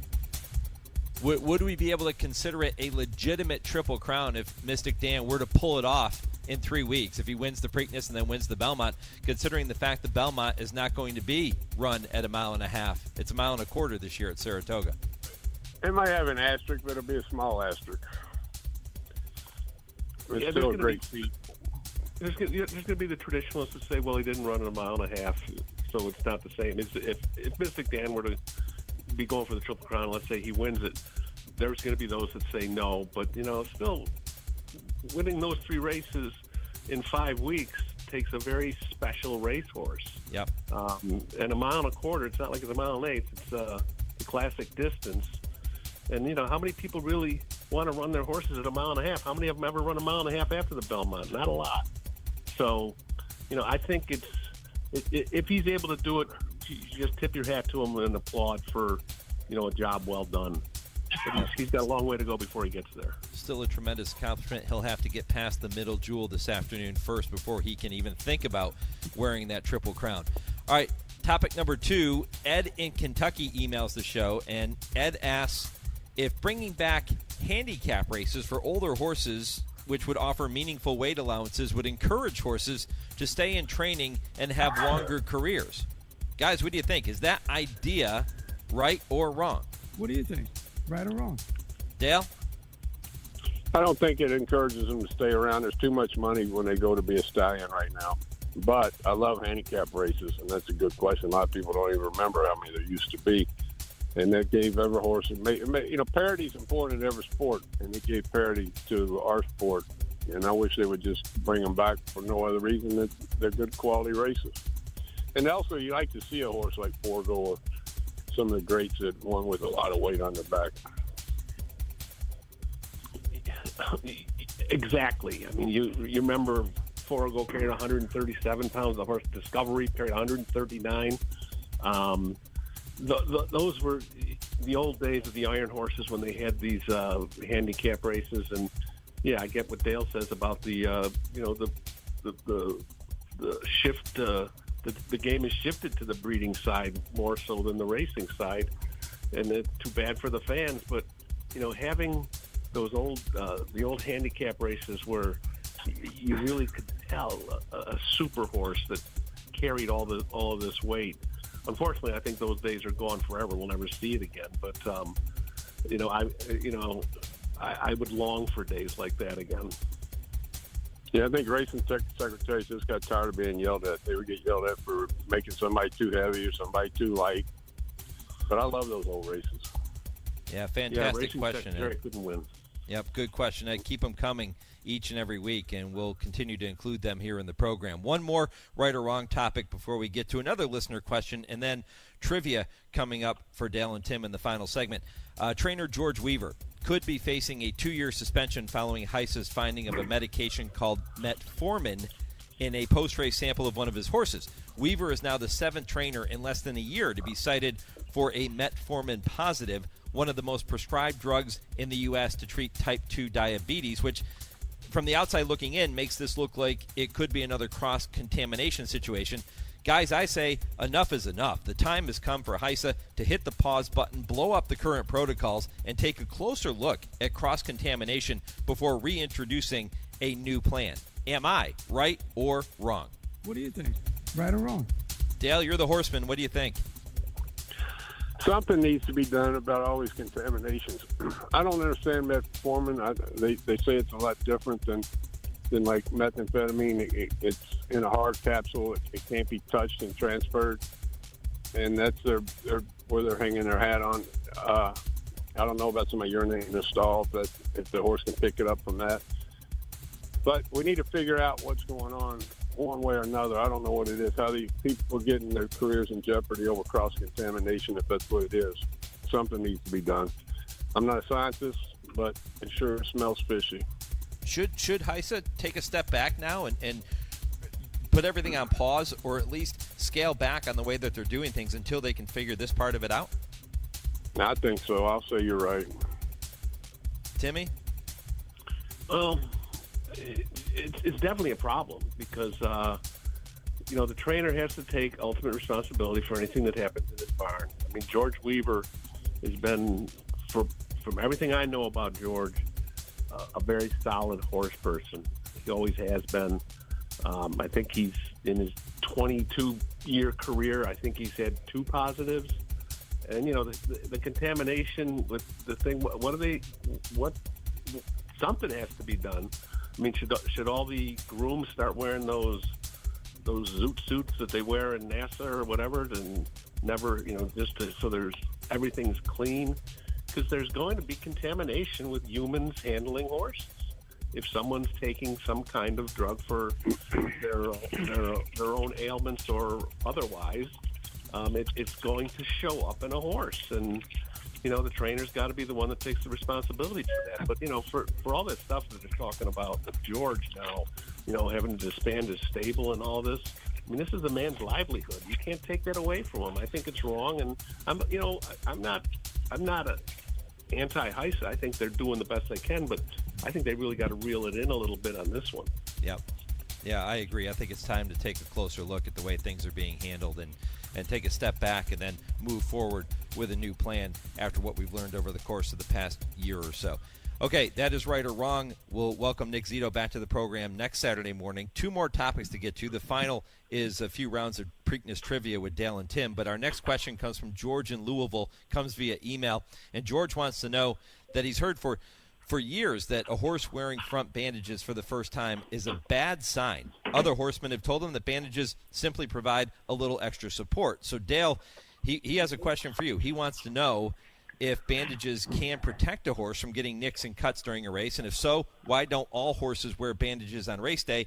And is it possible that bandages can actually hinder a horse's performance? How does it work? I don't know. You can ask 10 different people, and they'll give you 10 different answers. So a lot of people say that just the support, like taping your ankles before a basketball game, gives a little extra support. I don't particularly put front bandages on many horses. Horses also do what we call running down. That's where their foot hits and they slide on their heel. And a lot of times they'll make a sore spot on the back of their heel. And they do it in behind more than they do it in front, and that's one reason that you see so many bandages on the back and not on the front. It's not to really for support as much as it is protect them from sliding and getting a sore on the back of their heel. Some of them will do it up front and they put it on there. But, you see a lot of trainers, like David Vance, when it comes to mind, when he was training, ran every horse in front bandages. I never stopped and asked him why. But I run very few. I think actually that they're used less now than they used to be, but they used to be overused, I thought. Interesting. George? Do they with front bandages, sometimes do they use it in claiming races to throw the scent off somebody that wants to claim a horse maybe? Yeah, I think so. I think that's a little bit of part of it. I know back when I was a kid, my dad would have me sometimes put front bandages on and put a little piece of cotton down the back of the tendon so it looked like a horse had a boat tendon. And we would take him over in front bandages. A lot of gamemanship going on there in the claiming ranks. George, that's a fantastic question. Again, if you have a question for Dale and Tim, email the show, mike@horseracingradio.net. We'll get it worked in or post it on our social media pages, and we'll work it in that way as well. All right, one more topic. We're down to about the final 5 minutes of the program, so we're going to boogie through this last one. I want to know, how well do Dale and Tim know racing's middle jewel? So I've put together some trivia questions. Let's see how well they do. All right, guys, here's the first one. I'm going to start you off with a real easy one, too. The winner of the Travers has their colors painted on the canoe, which sits in the infield pond at Saratoga.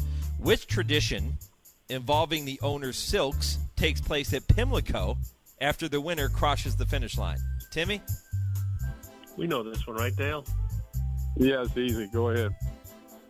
Well, actually, there's two of them. They paint the weather vane up on the infield with the colors, and there's also a jockey statue that's right across from the stakes barn, and they paint that every year in the winner's colors of the Preakness, I believe. Yeah, I'm positive of that because I've seen it happen.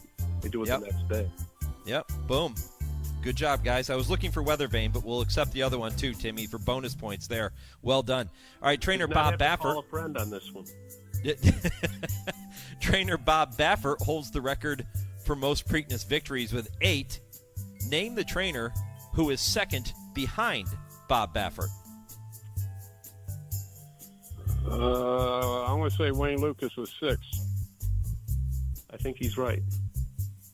You're both wrong. Wait a minute. He surpassed Robert Wyndham Walden, who has 7 victories in the Preakness. He did that from 1878 to 1882. D. Wayne Lucas sits in 3rd position. He could move into a tie for second with a win later today. We weren't supposed to know that one.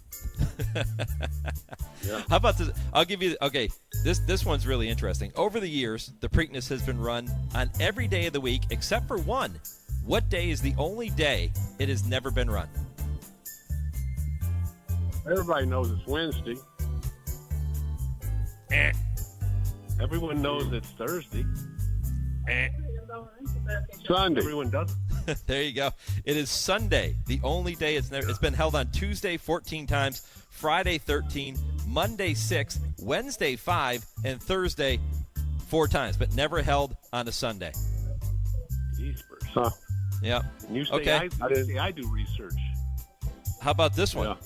Who is the only jockey to win the Preakness 3 consecutive years? Timmy, that's your question. Is this modern times? Dale, Dale, you should get it. I'm going to say it's Pat Day. Yeah, I'll go with Pat Day because he won it a bunch. You're both correct. It is Pat Day. 1994 Tabasco Cat, 95 Timber Country, 96 Louis Quatorze. His Dale, hat on the trick. last question, we got to bet it all. All right, this one's tough. I actually had to research this one some, guys, so here you go. You might get it, though. 10 Preakness winners have sired Preakness winners. Can you name the most recent horse to do so?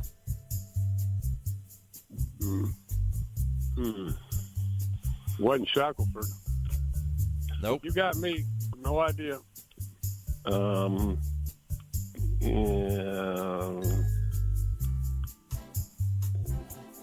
about... Timmy's I'm Googling. drawing a blank. Tim's Googling. No, I'm not Googling. I don't have my computer in front of me. I'm sitting here in an office at Pimlico because it's so noisy here. I'm I'm going to go out into mischief. It is Curlin, who won the Preakness in 2007 and then sired Exaggerator in 2016. Okay. Yep.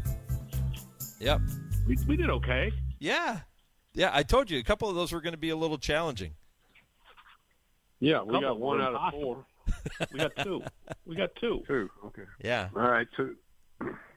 The Baron walks away the winner of that round of Preakness trivia. Hey, you get 500, about 4 questions, 2 for 4, we're in the Hall of Fame. Batting 500. Exactly. That's right. Well, let's see if you can get into the Hall of Fame with your final comment of the week. It's time for the West Point of the week. Tim will go first after I remind you that owning a racehorse with West Point Thoroughbreds is a lifestyle investment for your entire family. It is a smart, fun way for owners to enjoy being an instant insider and access the major leagues of racing for a fraction of the cost of doing it alone. West Point Thoroughbreds, the gold standard in racing partnerships. Tim, what is your West Point of the week? Well, I've been here in Baltimore for the last week working for the Maryland Jockey Club. And there's some people here that wanted me to send along hellos to Dale Romans because they see him all the time in Florida. It's the people in their press office, Dave Joseph, Ed Gray, and Phil Janak, and Clark Spencer, saying they wanted to make sure I mentioned them to Dale. So I just did. Well, thank you. That's very nice of them. All good people. And that kind of leads into my point of the week.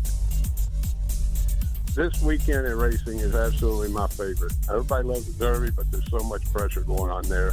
You go up to the Preakness, you get treated like a king. The press is great. Everyone at Pimlico does a wonderful job. So I just want to tip my hat to them for this weekend that they're putting on. I know they're doing it again this year. Wish I was there. Next year, Dale. Always next year. Yes, sir. Guys, appreciate it. Enjoy the weekend, and happy Preakness Day. Sounds all right, good. fellas, next week. All right, we'll do it all over again next week on I Ask, They Answer, presented by the University of Louisville, Equine Industry Program, and the College of Business. I'm back with more. This is the Equine Forum on the Horse Racing Radio Network, where racing comes to talk. Hi, Tony. Hey, Matthew. There's a reason why Tony's Steaks and Seafood is my favorite restaurant. It's because I want to feel part of the family. Isn't that right, Tony? That's right. There's a saying on the wall that I truly believe in. There's always room for one more at our table. We just want you to be part of our family. And believe me, you will be. It's Tony's Steaks and Seafood right across from Triangle Park. Visit them at TonySteaksandSeafood.com. In honor of all those we've lost to cancer and those still fighting and thriving, like basketball analyst and cancer champion Dick Vitale. I want to beat cancer. I'm going to beat it. That's no doubt in my mind. I'm going to win this battle. Defeating cancer will take all of us. Join our team to help fund game-changing research that saves lives. At the V Foundation, V is for victory over cancer. V is for victory over the odds. V is for victory over health disparities, victory over setbacks, victory over the unknown. V is for victory over giving up. Don't give up. Don't ever give up. Donate to the V Foundation to join our team and help save lives. Cancer can take away all my physical abilities. It cannot touch my mind, it cannot touch my heart, and it cannot touch my soul. 100% of donations fund game-changing cancer research. Donate now to the V Foundation at v.org. Adopt US Kids presents What to Expect When You're Expecting. A teenager. Learning the lingo. Today I'm going to help parents translate teen slang. Now, when a teen says something is on fleek, it's exactly like saying, that's rad. It simply means that something is awesome or cool. Another one is totes. It's exactly like saying, totally, just shorter. As in, I totes love going to the mall with Becca. Another word you might hear is jelly. Jelly is a shorter, better way to say jealous. As in, Chloe, I am like so jelly of your unicorn phone case. You don't have to speak teen to be a perfect parent. Thousands of teens in foster care will think you're, rad, just the same. To learn more, visit adoptuskids.org. A public service announcement brought to you by the U.S. Department of Health and Human Services, Adopt U.S. Kids, and the Ad Council. Hi, this is jockey Brian Hernandez. For me, there's no bigger thrill than crossing the finish line in front, and nobody captures the excitement of our sport like Horse Racing Radio Network. Each week, HRRN brings you exclusive talk shows, podcasts, and in-depth conversations with the biggest names in racing, jockeys, trainers, owners, and more. Plus, HRRN is committed to helping disabled riders through their support of the PDJF. So climb aboard a winner today by visiting horseracingradio.net. You're listening to the Equine Forum on HRRN, presented by TwinSpires. Well, don't forget there is no better way to follow racing, breeding, industry news, and more than with Blood Horse. There are so many platforms in which they bring it to you, including bloodhorse.com, which is the thoroughbred industry's go-to website. Blood Horse Daily, and that app that they offer is updated throughout the day with news, race results, and more. And then you have the Blood Horse Magazine, the industry's premier magazine and tablet featuring stories, awards-winning photos, and journalism at the industry's top levels from top writers. All you have to do is go to bloodhorse.com to learn more, and you can subscribe right through the website as well. Blood Horse. For more than 100 years, it has been Blood Horse. Fun stuff with Dale and Tim to wrap up the I Ask, They Answer show this morning. That trivia was a lot of fun. And I wasn't certain if they would get the sire question or not. That was a little bit of a more challenging question, I think. But the 10 Preakness winners that have sired Preakness winners are Bold Ruler, sired Secretariat; Bold Venture, sired Assault; Gallant Fox, Omaha; Man o' War, sired War Admiral; Polynesian, sired Native Dancer; Citation, sired Fabius; Native Dancer, sired Kauai King; Secretariat came back to sire Risen Star; Summer Squall, Charismatic; and Curlin siring Exaggerator. Those are all of the ones that keeping it in the family, if you will, and Curlin, the most recent one, with Exaggerator. Interesting stuff. And yeah, Pat Day, what an accomplishment by Pat Day, winning the Preakness 3 consecutive years. That was pretty special. Now, Justify has a chance to add his name to that list of sires to produce a Preakness winner if Just Steel can find a way to win today's Preakness Stakes. Again, post time, 7 o'clock Eastern, 7:01 Eastern time, and you want to make sure you're tuned in. You heard Dave Rodman in the first half of the program. My thanks to him for making this show possible. My thanks to Tim Wilkin and to all of the other guests, including Ashley Anderson with this week's TwinSpires Triple Play. Kurt Becker, Stroll Through Racing History. I Ask, They Answer with Dale Romans and Tim Wilkin. If you missed any portion of the show, head to the website. Check out the podcast. That's horseracingradio.net. You can also listen on every podcast platform wherever you access your podcast. My thanks to my producer, Lee Delapina, in our Lexington studios, to Chauncey for handling all of our social media. I'm Mike Penna. Happy Preakness Day, and go Steelers. The schedule's out. We don't care. Hardest schedule? Who cares?